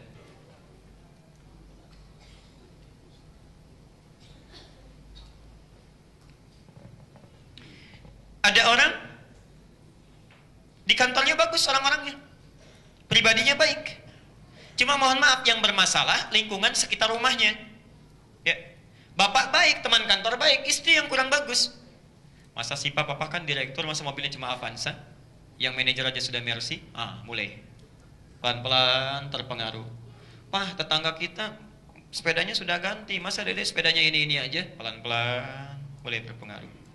Tidak sedikit orang kehilangan jabatan karena persoalan pasangan hidupnya yang keliru. Ya. Bukan hanya laki-laki, istri juga begitu. Ada ibu sudah baik, Bu, baik, begitu menikah bisa tidak baik karena pasangan hidup gak baik. Mah, copot dong hijabnya, papa kan mau meeting nih, semua orang gak pakai hijab, mama mesti ikut. Tuh. Tadinya berhijab minta dicopot. Karena pasangan hidup bisa berubah menjadi tidak baik. Lingkungan sekitar disebut dengan usta. Usta. Bisa usta, bisa wusta. Saking berbahayanya ini, spidol pun gak bisa menuliskan. Sudah berapa spidol ini? Alhamdulillah. Stop. Baik ya. Hanya persoalannya, mohon maaf ya. Sebetulnya faktor terpenting itu bukan karena pengaruh jauh, pengaruh lingkungan terdekat. Faktor paling penting itu kemampuan kita untuk bisa menjaga diri kita sendiri, ya. Menahan nafsu kita, meningkatkan takwa kita. Orang mau mempengaruhi sehebat apapun, kalau kitanya kuat, gak akan kena. Ya.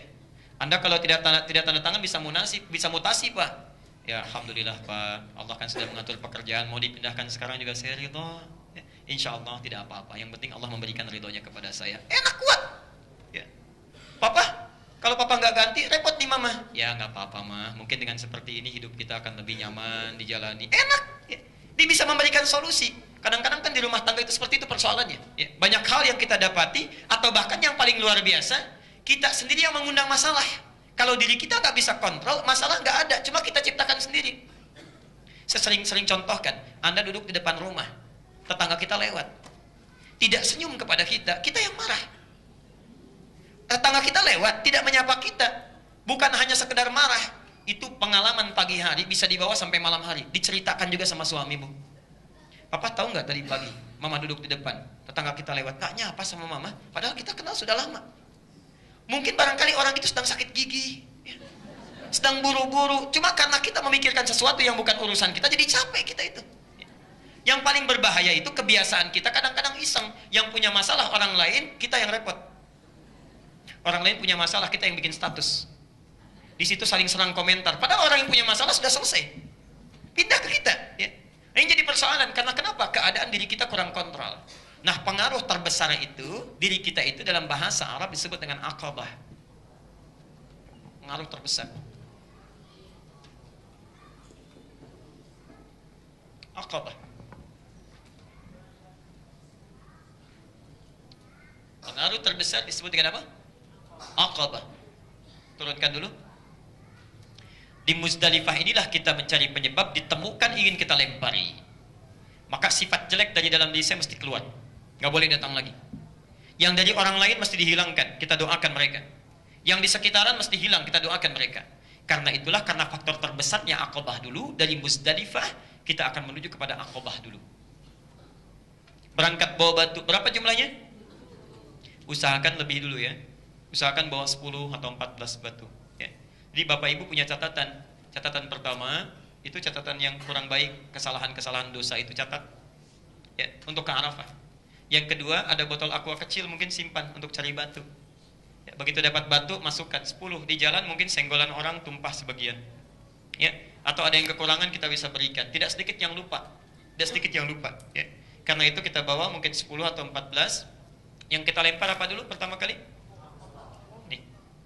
Dan kita akan berhenti di sini kajiannya. Perhatikan, berangkatlah dari Muzdalifah. Ini sifat iri hati saya. Ini Aqabah.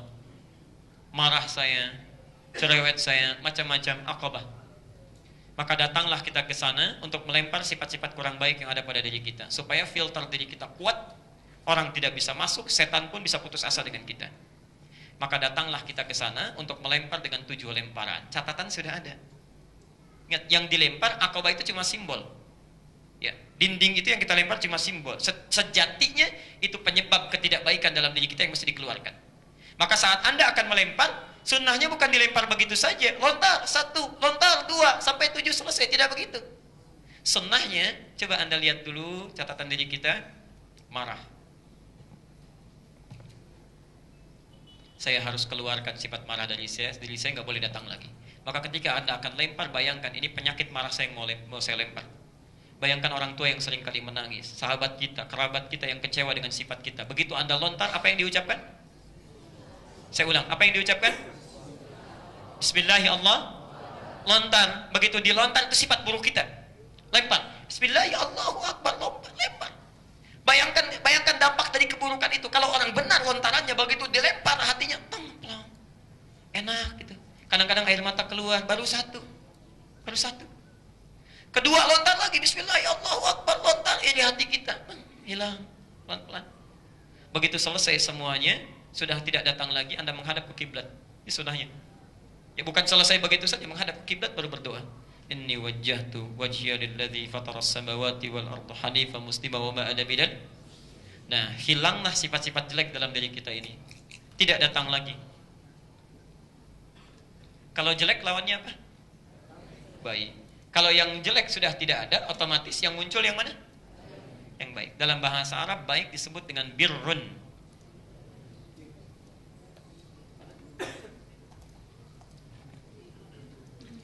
Jadi hati lawannya perhatian, penyayang. Marah lawannya sabar. Begitu marah tidak ada, sabar muncul. Sabar disebut dengan birrun.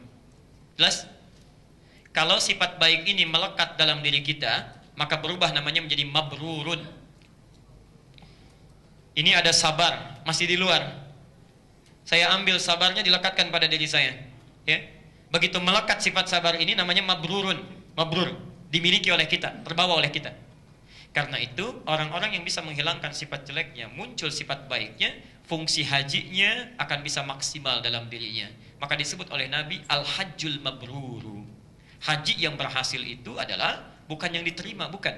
Kalau diterima makbul namanya. Hajjul mabruru, haji yang mabrur. Apa itu mabrur? Haji yang bisa merubah perilaku dari yang kurang baik, hilangkan sifat baiknya, sehingga ketika pulang dari haji yang muncul cuma sifat baik-baiknya saja. Jelas sampai sini? Jadi kalau ada orang misalnya, mohon maaf ya, sekali lagi maafkan saya, sudah haji tapi malah bertambah riaknya ya. Begitu pulang peci putih dipakai kemana-mana, sok masjid sudah mulai berubah. Pak Doni, ada yang kurang Pak, haknya belum nyampe. Haji Doni 30 juta itu sayang Pak, nunggunya 6 tahun. Hati-hati. Ingat ya, saya mau terangkan penting sekali. Ibadah itu tidak punya gelar. Tidak ada dampak gelar. Saya belum pernah dengar ada orang sholat disebut bapak sholat, ibu sodakoh disebut dengan ibu sodakoh, tidak ada. Oh nama saya Pak, Bapak H.S.S. Andi. Apa itu Pak? Haji, sodakoh, sholat, Andi. Gak ada. Haji. Nah kalimat haji ini yang salah kaprah.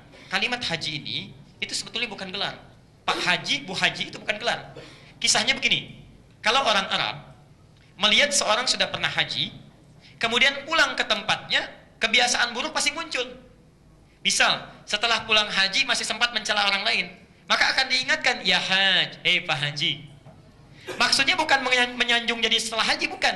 Maksud dalam kalimat ini, Anda ini pernah haji. Kotoran itu sudah pernah dihilangkan, kenapa sekarang dimunculkan lagi? Itu maksudnya. Ibu ini pernah haji, sifat gosip sudah dihilangkan, kenapa sekarang muncul lagi? Ingat Bu Haji, sayang, jangan menukar surga dengan sifat-sifat buruk. Itu maksudnya. Jadi bukan ada kebanggaan, itu teguran maksudnya. Koreksi ya. Pak, saya Pak Haji. Nah itu masih banyak yang salah itu ya. Karena itu orang yang sudah haji hilang sifat jeleknya, muncul sifat baiknya, maka minimal dia tidak mau diangkat. Tidak mau diangkat ya. Masya Allah, orang paling hebat, paling mulia, dijamin masuk surga, itu tidak pernah menyertakan gelar haji. Pernah dengar haji Rasulullah SAW? Tidak ada. Tidak ada ya. Orang menyebut silahkan, tapi ketika Anda mendengar kalimat itu, artinya Allah sedang menurunkan pengingat kepada orang tersebut supaya kita menjaga nilai haji kita. Pak Haji, hati-hati, hati-hati, hati-hati. Jelas sampai di sini? Nah, ini kita baru bahas bagian yang pertama karena waktunya juga sudah hampir habis. Jadi saya simpulkan dulu. Yang pertama, haji itu bukan sekedar ibadah yang menghadirkan kita ke Mekah, mengunjungi Madinah lantas pulang, bukan itu.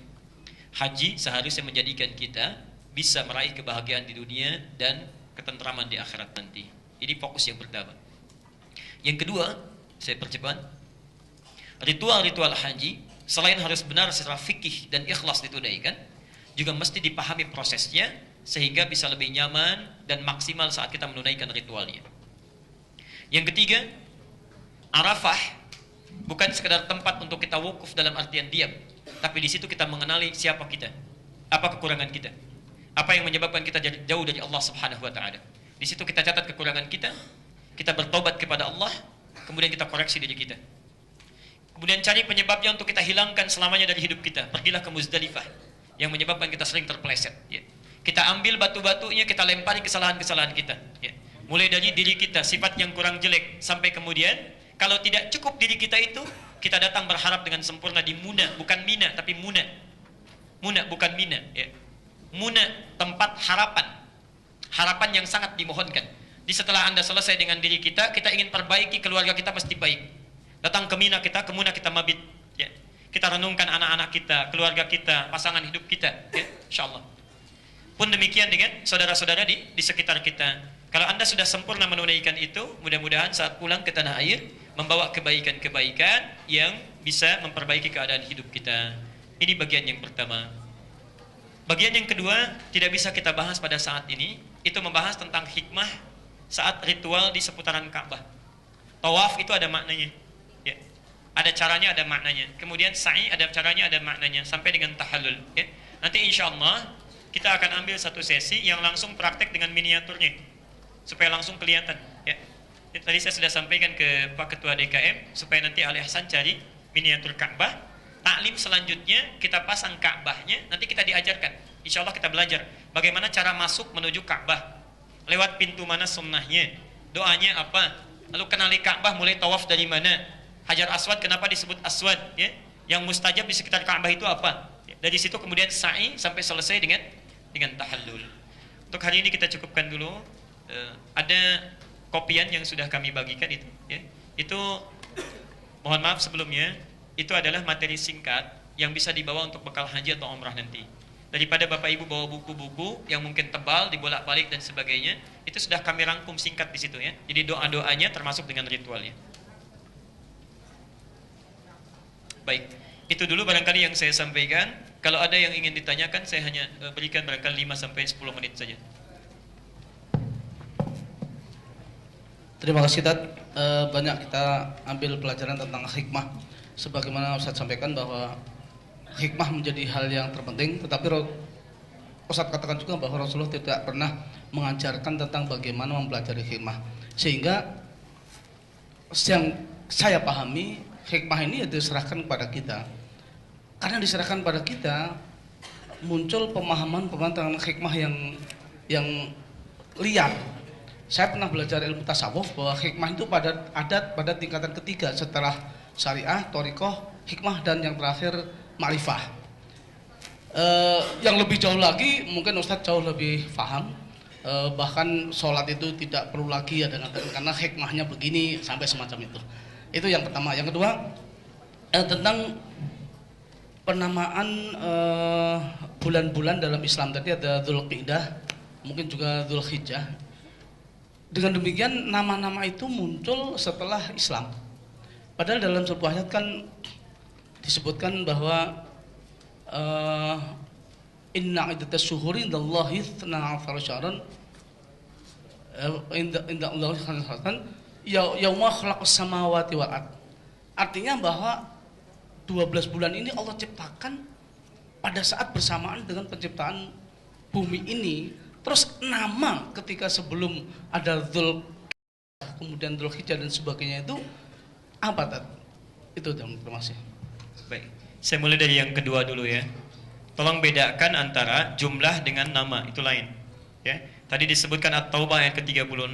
Inna 'iddatash syuhuri 'indallahi 12 syahran fi kitabillah yauma khalaqas samawati wal ard minha arba'atun hurum. Ya, di jumlah bilangan bulan di sisi Allah dalam setahun itu ada 12. Jumlah bilangan bulan. Tapi Quran tidak merinci namanya mesti apa. Yang pasti kalau waktu kita ingin stabil, ingin baik dalam menata aktivitas, setahun mesti ada 12 bulan. Itu kaidahnya. Dan sudah dibuktikan secara ilmiah. Satu-satunya kitab yang menyebutkan bahwa setahun ada 12 bulan itu cuma Quran. Kalimatnya menggunakan syahr. Kata syahr di Quran terulang sebanyak 12 kali. Ya. Syahr itu artinya bulan. Kata syahr di Quran terulang sebanyak 12 kali. Jadi setahun mesti ada 12 bulan. Ini menunjukkan bahwa Quran tidak bertentangan dengan pengetahuan. Ya, kitab lain tidak ada yang menyatakan demikian. Ini satu. Tapi persoalan namanya mesti apa, ketentuannya bagaimana, ya, itu diserahkan kepada para khalifah untuk mengatur sesuai dengan maslahatnya. Yang pasti setahun mesti ada 12 bulan. Maka tradisi Arab sejak sebelum datang Islam, saya koreksi, bukan saat datang Islam. Sejak sebelum Islam datang, masyarakat Arab sudah memberikan nama sesuai dengan peristiwa yang terjadi di masa itu. Sesuai dengan peristiwa yang terjadi di masa itu. Nanti pada zaman Islam dipertahankan nama-nama itu karena ada kaitan hikmahnya yang sama dengan nilai-nilai Islam. Contoh, nama bulan pertama apa namanya? Tuh, kita sudah salah. Bukan Muharram tapi Al-Muharram. Gitu? Al-Muharram. Muharram segala yang diharamkan. Mabuk itu Muharram. Berselisih itu Muharram, mencuri itu Muharram. Kalau kita ingin jadikan keadaan ini sesuai dengan dalam bentuk waktu, ya. Misal perbuatan ditempatkan di bentuk waktu. Waktu dilarang kita melakukan sesuatu yang tidak tepat, maka tambah al di depannya, Al-Muharram. Waktu ini tidak diperkenankan untuk melakukan sesuatu yang dilarang. Orang-orang Arab bersepakat bahwa di bulan itu ada peristiwa mereka genjatan senjata, tidak boleh pada saat itu saja. Tidak boleh berkelahi, tidak boleh berperang, tidak boleh mabuk, tidak boleh saling melukai. Maka bulan itu dikenal dengan Al-Muharram. Jauh terjadi sejak sebelum datangnya Islam. Sejak sebelum datangnya Islam. Jadi begitu datang Al-Muharram, mereka genjatan senjata. Selesai itu perang lagi. Jadi kalau misalnya musuhan, ya musuhan di bulan Al-Muharram, kamu misalnya, saya akan bunuh kamu. Ya, tapi bunuhnya nanti bulan depan. Al-Muharram. Ya. Nah, sekarang masuk zamannya Islam. Zamannya Islam masuk. Itu dipertahankan. Saat terjadi pemberian nama, para sahabat kemudian kumpul mengusulkan pada khalifah pada masanya Umar bin Khattab, semua mengusulkan tolong diganti saja nanti katanya penanggalan tahunnya ini seperti dalam lahirnya Nabi ya. Ada yang mengusulkan wafatnya Nabi seperti wafatnya Isa alaihissalam.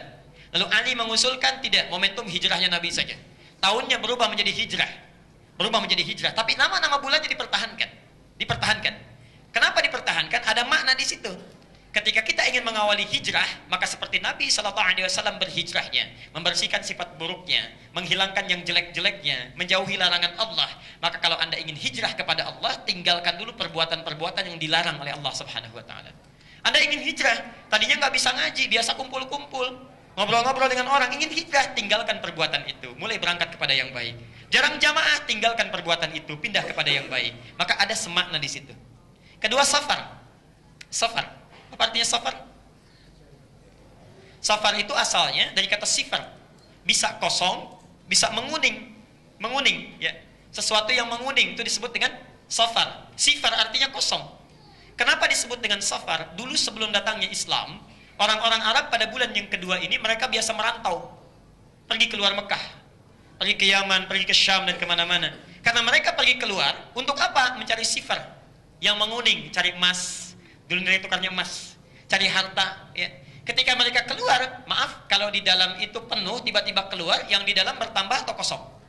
Kosong, maka bulan kedua disebut dengan sifar, kosong. Ketika datang Islam dipertahankan nama itu karena ada kemiripan dari segi hikmah. Orang-orang yang meninggalkan perbuatan jeleknya, berhijrah kepada Allah, maka mulai dosa-dosanya mulai berkurang, kosong ya. Perbuatan buruknya hilang, kosong ya, tumbuh yang baik-baik. Bulan ketiga apa? Rabiul Awal, artinya Rabi'. Rabi itu artinya musim semi, berbunga. Ya. Kenapa mereka namakan dengan Rabi'? Karena pada bulan yang ketiga itu, kalau kita Maret lah ya, yang Masehinya itu.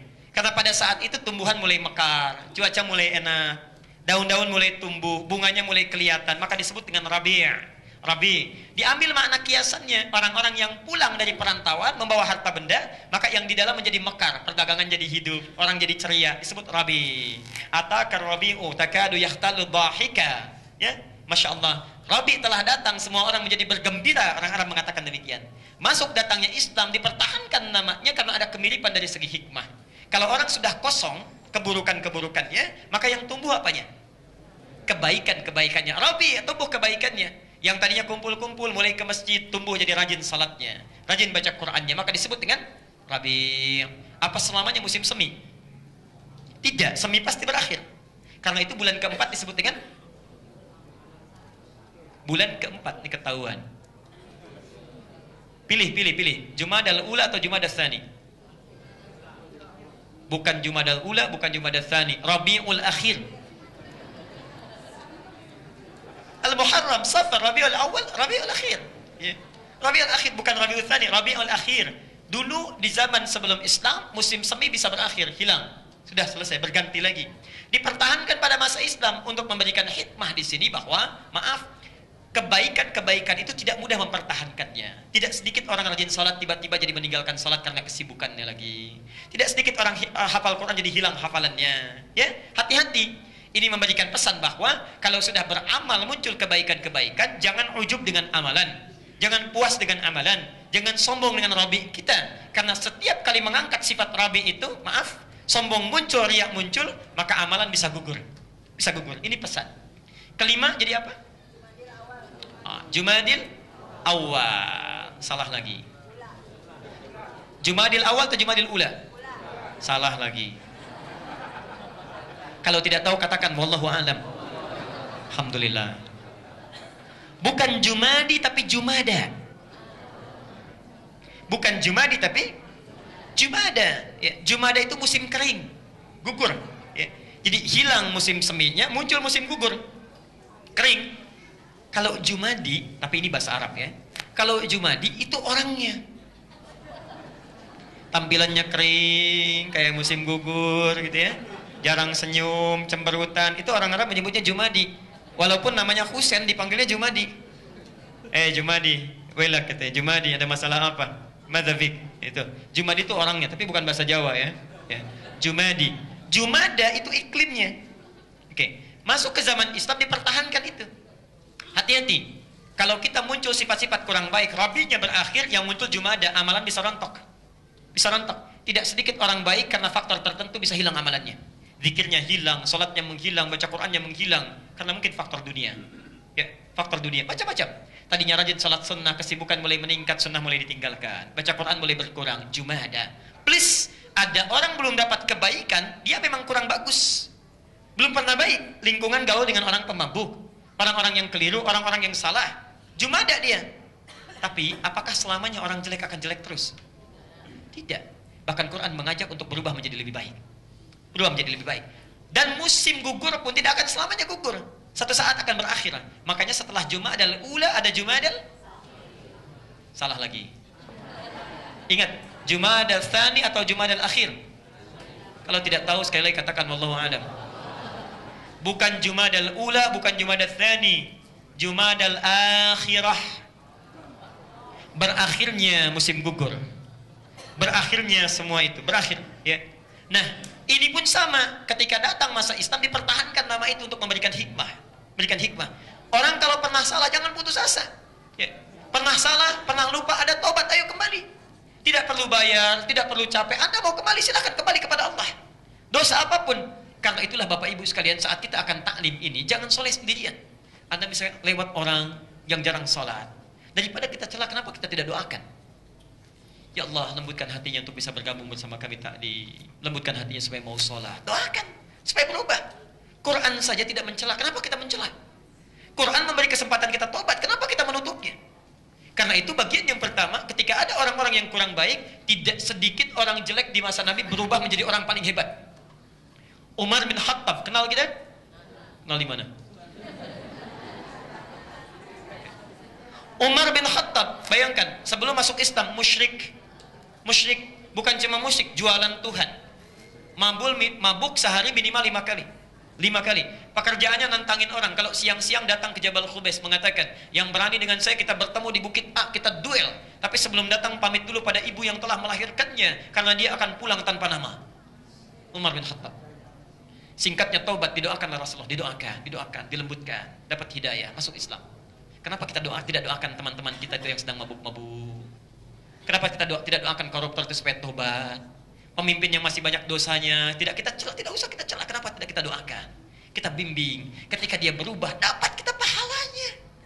Allah. Orang tidak pernah ke masjid, kita doakan ke masjid dia. Setiap dia sholat, kita dapat pahalanya. Kalau baca Quran, setiap hurufnya kita dapat 10 kebaikan. At-Tirmidzi nomor hadis 2910. Man qara'a harfan min kitabillah falahu asyru hasanat. Siapa yang membaca satu huruf di Quran dapat 10 kebaikan. Kita yang berkontribusi mengajak dia, hadis Muslim nomor hadis 1893. Man dalla 'ala khairin falahu ajruhu mithla ajri fa'ilihi min ghairi an yanqusa min ajrihi syai'. Siapa yang menunjukkan pada kebaikan, dilakukan kebaikan itu oleh orang tersebut, maka penunjuknya, fasilitatornya dapat kebaikan yang sama dengan orang itu tanpa dikurangi sedikit pun. Masyaallah. Doakan, minta pada Allah. Umar masuk Islam. Baik Islamnya. Saking hebatnya masuk Islamnya, kata Nabi, masuk surga tanpa hisab. Dan satu-satunya sahabat yang bidadarinya sudah menanti di pinggir surga. Karena doanya spesifik. Ya Allah, kalau saya masuk surga, saya ingin bidadari yang pipinya begini lesungnya. Ya, kemudian hidungnya begini, sorot matanya seperti ini. Datang Nabi mengatakan, "Busyralaka ya Umar, kabar baik untukmu ya Umar. Bidadari kamu sudah menunggu di pintu surga, tidak tertukar." Bapak, mana bidadarinya? Saya tanya, Anda pernah mabuk 5 kali dalam sehari? Tidak. Pernah musyrik? Tidak. Kalaupun sempat ada yang kemudian masuk Islam, tidak pernah jualan Tuhan. Tidak ada yang nantangin orang. Pertanyaannya, kenapa orang pernah musyrik, pernah mabuk? Surganya jelas. Kita yang tidak pernah musyrik, tidak mabuk, tidak menantang orang, tidak mencela orang, kenapa sampai sekarang surga tidak jelas, hisab menegangkan, amalan berantakan? Barangkali cara berislam kita tidak seperti cara berislam Umar. Umar melihat Nabi, langsung saya itu dipraktekkan. Lihat Nabi tahajud, besok dia tahajud. Lihat Utsman tahajud, At-Tibyan fi Adab Hawalatil Quran, karangan Imam An-Nawawi, halaman 37 terbitan Darul Hadis. Di situ ada 2 paragraf, setiap paragraf 8 baris. Dikisahkan bagaimana persaingan para sahabat. Utsman itu Pak, sesibuk-sibuknya luar biasa, keluar masuk Madinah, masih sempat tahajud sampai khatam Quran dalam tahajudnya. Kedengaran oleh Umar, kedengaran. Maka besoknya Umar 4 kali khatam Quran, 2 kali siang, 2 kali malam. 2 kali siang, 2 kali malam. Umar infak pada Rasulullah 1/3 hartanya. Kedengaran oleh Umar, saya setengahnya. Dikejar. kejar, selalu ingin lebih baik. Diikuti sunnah Nabi. Siang-siang Nabi puasa, dengar Nabi puasa, puasa Umar. Dengar Nabi tahajud, tahajud Umar. Jadi diikuti betul. Kita terbalik. Kita terbalik. Masya Allah. Kalau sahabat sedikit makan, kita sedikit-sedikit makan. Masya Allah. Kalau sahabat sedikit-sedikit tahajud, kita sedikit tahajud. Sedikit-sedikit puasa, kita sedikit puasa. Dan cita-cita kita paling tinggi melebihi para sahabat. Surganya Firdaus bersama Nabi sallallahu alaihi wasallam. Antrinya di mana? Seorang At-Tirmidzi, seorang Ibnu Abbas. Ibnu Abbas sahabat, At-Tirmidzi seorang perawi hadis. Kitabnya banyak, Pak. Sampai sekarang kalau kita baca hadis, itu dapat pahalanya. Beliau berdua itu di akhir hidupnya sampai menangis buta matanya. Menangisi dirinya buta matanya, saking seringnya menangis. Karena takut kalau meninggal dunia masih membawa kesalahan ketika menghadap Allah Subhanahu wa taala. Antum yang sehari berapa baca hadis? Berapa beribadah kita? Yang cita-cita paling tinggi, amal apa yang sudah mau kita bawa? Dosa masih banyak, dengan orang tua bermasalah, dengan anak ada persoalan, belum tobat juga, sampai kapan kita mesti berubah? Karena itu bertakwalah kepada Allah, bertakwalah kepada Allah. Itu poinnya. Jadi kalau Anda pernah punya salah, Quran pun membuka peluang untuk kita tobat. Untuk kita tobat. Jumadal akhirah, setiap kekeringan akan berakhir. Sehingga datanglah Rajab. Rajab. Bulan kemuliaan, terangkat kita. Ya, terangkat kemuliaan, bertambah kebaikan. Rajab itu terhormat namanya, kehormatan. Karena itu jangan dilanggar. Ketika datang Rajab sebelum masa Islam jahiliyah, orang tidak boleh berperang untuk penghormatan. Maka orang yang tadinya jauh dari kebaikan, buruk dia, terjebak dalam kejelekan, ketika berubah menjadi baik akan diangkat oleh Allah dan dihormati oleh makhluk. Tidak sedikit orang-orang hebat, ustadz, ulama dulunya punya masa yang sangat kelam. Ada pencuri, ada yang pernah masuk penjara, segalanya. Ketika dia tobat mendekati Allah, bahkan subhanallah, kisah dulunya menjadi inspirasi, tidak pernah diungkap. Terhormat dia, Rajab. Sya'ban, bekal kebaikan. Dulu sebelum masa Islam, bekal mencari air itu Sya'ban. Ya, karena musim panas mulai tiba, mereka mencari air. Karena kalau sudah masuk Ramadan itu membakar panasnya, tidak bisa keluar, dicari air. Datang masa Islam dipertahankan namanya, karena wahyu itu dalam Quran sering diilustrasikan dengan air. Air datang dari langit turun ke bumi, menjadikan tanah yang kering menjadi gembur kembali. Air wahyu turun dari langit datang ke hati orang yang tadinya kering, menjadikan gembur dekat dengan Allah kembali. Dipertahankan Sya'ban. Kalau sudah Sya'ban berbekal kita rajin puasa. Nabi kalau Sya'ban rajin puasa sunnah. Nyaris sebulan beliau tunaikan. Ramadan, bulan pembakaran. Terbakar sebelum masa Islam, terbakar. Ya, terik, melebur. Saat masuk kepada bulan Ramadan, kalau sudah terhormat itu bekalnya ada, maka dengan bekal itu akan membakar keburukan-keburukan yang ada dalam diri kita. Sehingga muncul Syawal mulai meningkat. Kebaikan mulai meningkat. Mulai santai, Dzulqa'dah. Kalau dulu orang berhaji, sekarang mulai santai. Kalau orang bekalnya sudah meningkat, sudah nyaman, maka bekal menuju Allah akan santai. Pulangnya santai. Orang dipanggil pulang kelepok-kelepok, marah-marah, kemudian bergerak-gerak, kemudian meracau. Yang ini tidak. Ya ayyatuhan nafsul irji'i ila rabbika radiyatan. Insyaallah. Kayak sudah sampaikan, kaum kami saat Ramadan, ahli masjid, rajin ibadah, kurang selalu adzan, pulangnya santai. Amalan meningkat, pulang santai. Hari Jumat Ramadan, cuma menunggu buka Pak Ibu. Merem-melek, tidur saja. Ya ayyatuhan nafsul mutmainnah. Pulangnya santai, Pak.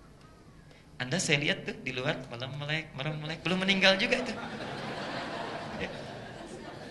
Ahmad Muzammil sebelum Ramadan dikasih persin 2 kali. Ahmad Muzammil, seorang pentahsin Quran, pahalanya banyak. Antum tahsin, beliau dapat pahalanya itu. Karena salah satu penemu metode tahsin di Indonesia. Gak dapat Ramadan, kamu capek kalau Ramadan, sudah wafat saja sekarang. Hari Kamis setelah salat subuh, bersin 2 kali, kasih cara, bersin 2 kali, tidur. Gak bangun lagi. Tadi bersin tuh, sudah sekali tadi ya. Hati-hati. Belum meninggal juga. Masih ada yang perlu dibakar, belum santai kita. Masya Allah, kalau orang setelah Ramadan sudah siap, gampang pulangnya, cepat diwafatkan. Kita yang dihidupkan sampai hari ini masih membutuhkan semangat, motivasi untuk berubah.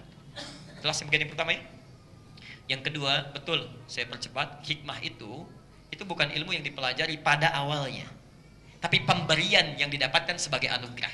Karena itu bahasa Qur'annya wa may yu'tal hikmata faqad utiya khairan katsira. Siapa yang diberi hikmah, Nabi diberi hikmah. Dengan pemberian hikmah itu dipraktekkan oleh Nabi. Ya. Ketika mengajarkan salat ditanamkan hikmahnya melalui akhlak oleh Nabi. Dicatat oleh sahabat, dipelajari oleh ulama, dikumpulkan oleh ulama. Hikmah-hikmah itu. Kumpulannya disertakan kepada kita untuk kita pelajari. Ada yang langsung dapat lewat ibadah, Ada yang langsung dapat lewat pembelajaran itu supaya menikmati proses ibadahnya. Itu awalnya, silsilahnya. Tidak mungkin mendapatkan hikmah kecuali satu lewat tauhid, kenal Allah dulu. Ya. Setelah kenal Allah lewat syariat, bagaimana mempraktekkan ibadah lewat syariat. Ya. Syariat itu bisa dinikmati lewat hikmah. Puncaknya masuk kepada akhlak. Kalau ini semua sudah ada, maka ma'rifah, kenal kita dengan kebaikan kehidupan kita. Kenal Allah disebut ma'rifatullah. Kenal kebaikan dengan manusia disebut dengan ma'rifatul insan. Ya. Maka di sini muncul ma'rifah. Semuanya satu kesatuan, tidak bisa ditinggalkan. Tidak bisa. Misal, saya sudah dapat hikmah saja. Puncak ibadah itu hikmah. Kalau sudah dapat hikmah, tak perlu ibadah lagi. Ada yang demikian, itu berlebihan. Nabi saja yang sudah dapat hikmah, Rasul masih sholat. Nabi, Rasul dapat hikmah diberi oleh Allah, masih sholat. Masa kita yang bukan Nabi, bukan Rasul, hikmah nggak jelas, nggak mau sholat? Ya. Ada dulu orang liberal mengatakan begini, Inna sholata tanha 'anil fahsya wal munkar. Sholat itu fungsinya mencegah perbuatan keji dan mungkar. Kalau saya sudah bisa mencegah perbuatan keji dan mungkar, maka saya tidak perlu sholat. Kami jawab, meninggalkan sholat itu perbuatan mungkar. Meninggalkan sholat itu perbuatan mungkar. Kalau Anda tidak sholat, sama saja Anda masuk pada perbuatan mungkar. Kalau Bapak ingin lebih jelas tadi lihat, kata Bapak ada kelompok sufistik tasawuf yang mengatakan kalau sudah mencapai hikmah tidak perlu ibadah. Itu sudah dijelaskan oleh jauh-jauh hari oleh orang tua kita. Nanti buka Pak kitabnya Kiai Haji Hashim Asy'ari. Kitab kedua, beliau punya 15 kitab. Kitab kedua judulnya Risalah Ahlus Sunnah wal Jamaah. Halaman ke-11, paragraf kedua, baris 1 sampai 4. Perhatikan di situ kalimatnya. Di halaman 9 diberi judul Fasdun Awwalu Zuhuri Bid'atin fi Ardi Jawa. Pasal pembahasan awal munculnya bid'ah di tanah Jawa. Bid'ah yang dimaksudkan bukan bid'ah fikih tapi bid'ah akidah. Wa al-mubtadi'ina fiha, dan tokoh-tokoh bid'ahnya. Di halaman yang tadi saya sebutkan, itu disebutkan kalimatnya begini. Wa minhum al-abahiyuna, di antara aliran menyimpang itu aliran abahiyun, abah-abah semua boleh. Siapa mereka? Aliran zikir yang punya bacaan tertentu, wasafa qalbuhu, karena seringnya zikir merasa dekat dengan Allah, menyimpulkan sudah bersih hatinya. Kalau sudah bersih hatinya, tidak berlaku bagi mereka al-amru wal nahyu, ya, al-ma'ruf wal munkar, tidak berlaku perintah dan larangan. Jadi akan ada orang yang mengatakan begini, Bapak Ibu datang sedang zuhur, masuk waktu zuhur, Pak Kiainya masih duduk, ditanya, Pak Kiai kok nggak sholat? Ada ilmunya belum nyampe. Pak Kiai berdiri di sini, duduk di sini, tapi rohnya sedang sholat menghadap Allah. Itu kata Syekh Hashim Al-Asy'ari, itu aliran yang menyimpang, bid'ah. Beliau sendiri mengatakan, ya. Halaman ke-13 ya kalau kita teruskan, ya. Itu ketika sudah mencela Syiah disebut menyimpang, Tidak percaya buka halaman 10-nya. Halaman 10-nya paragraf yang ketiga, dari 1 sampai 5. Wa minhum rafidhiyuna, di antara aliran menyimpang di tanah Jawa yang datang tadinya enggak ada, tiba-tiba ada. Rafidhiyuna itu Syiah Rafidah. Yasubuna ashab Rasulullah Sayyidina Abu Bakar wa Umar radhiyallahu anhuma, yang kerjaannya selalu mencela sahabat Nabi, terutama Abu Bakar dan Umar. Disebutkan oleh beliau. Nah, yang paling menarik beliau sebutkan juga, wa minhum jahlatul mutasawwifah. Di antara mereka ada yang aliran sufi yang paling bodoh. Jahlatul mutasawwifah, aliran sufi yang paling bodoh. Siapa mereka? Ini yang disebutkan oleh beliau, yang ada kalimat manunggaling kaula Gusti, Tuhan menyatu dengan saya. Ya. Siapa Anda Syekh? Saya adalah Allah. Allah sedang apa? Allah sedang makan. Itu yang dirinya merasa dengan seperti Tuhan, merasa seperti Tuhan. Itu yang berlebihan, itu pasti salah, itu pasti keliru. Ya, pasti keliru. Jadi hikmah tidak bisa berpisah dengan syariat. Syariat harus bersanding dengan tauhid. Kalau Nabi saja tidak aneh-aneh, maka kita yang bukan Nabi aneh, ya. Itu tidak tepat menurut saya. Dan hati-hati, ciri khas orang Indonesia, saya tutup, itu punya penyakit cepat heran, mudah kagum. Cepat heran, mudah kagum. Ada mall baru dibuka, langsung ke sana rame-rame. Numpang heran aja, belanja tidak.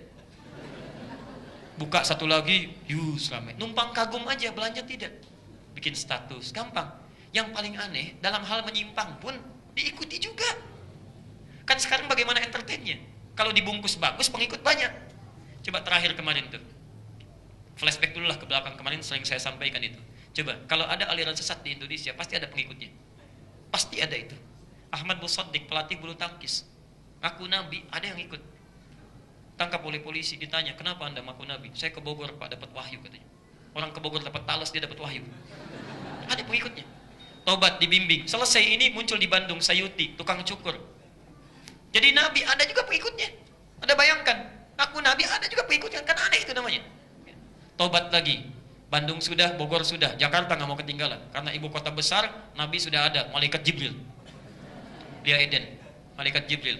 Ada juga pengikutnya lebih banyak lagi, lebih banyak. Ditangkap polisi, dihukum 2 tahun. Sadarkan, polisi kita, jangankan yang lain, malaikat Jibril ditangkap. Tobat 2 tahun, selesai itu. Apa selesai? Tidak. Di Mekah langsung. Jakarta sudah, ini sudah, Mekah langsung. 11 orang, Imam Mahdi. Jibril sudah, Nabi sudah, Imam Mahdi belum. Tidak tanggung-tanggung, hari Sabtu, Idul Fitri sendirian, khutbah di depan Ka'bah. Ada juga pengikutnya. InsyaAllah. Jadi kalau kita bisa mengikuti yang baik, kenapa perlu pilih yang jelek?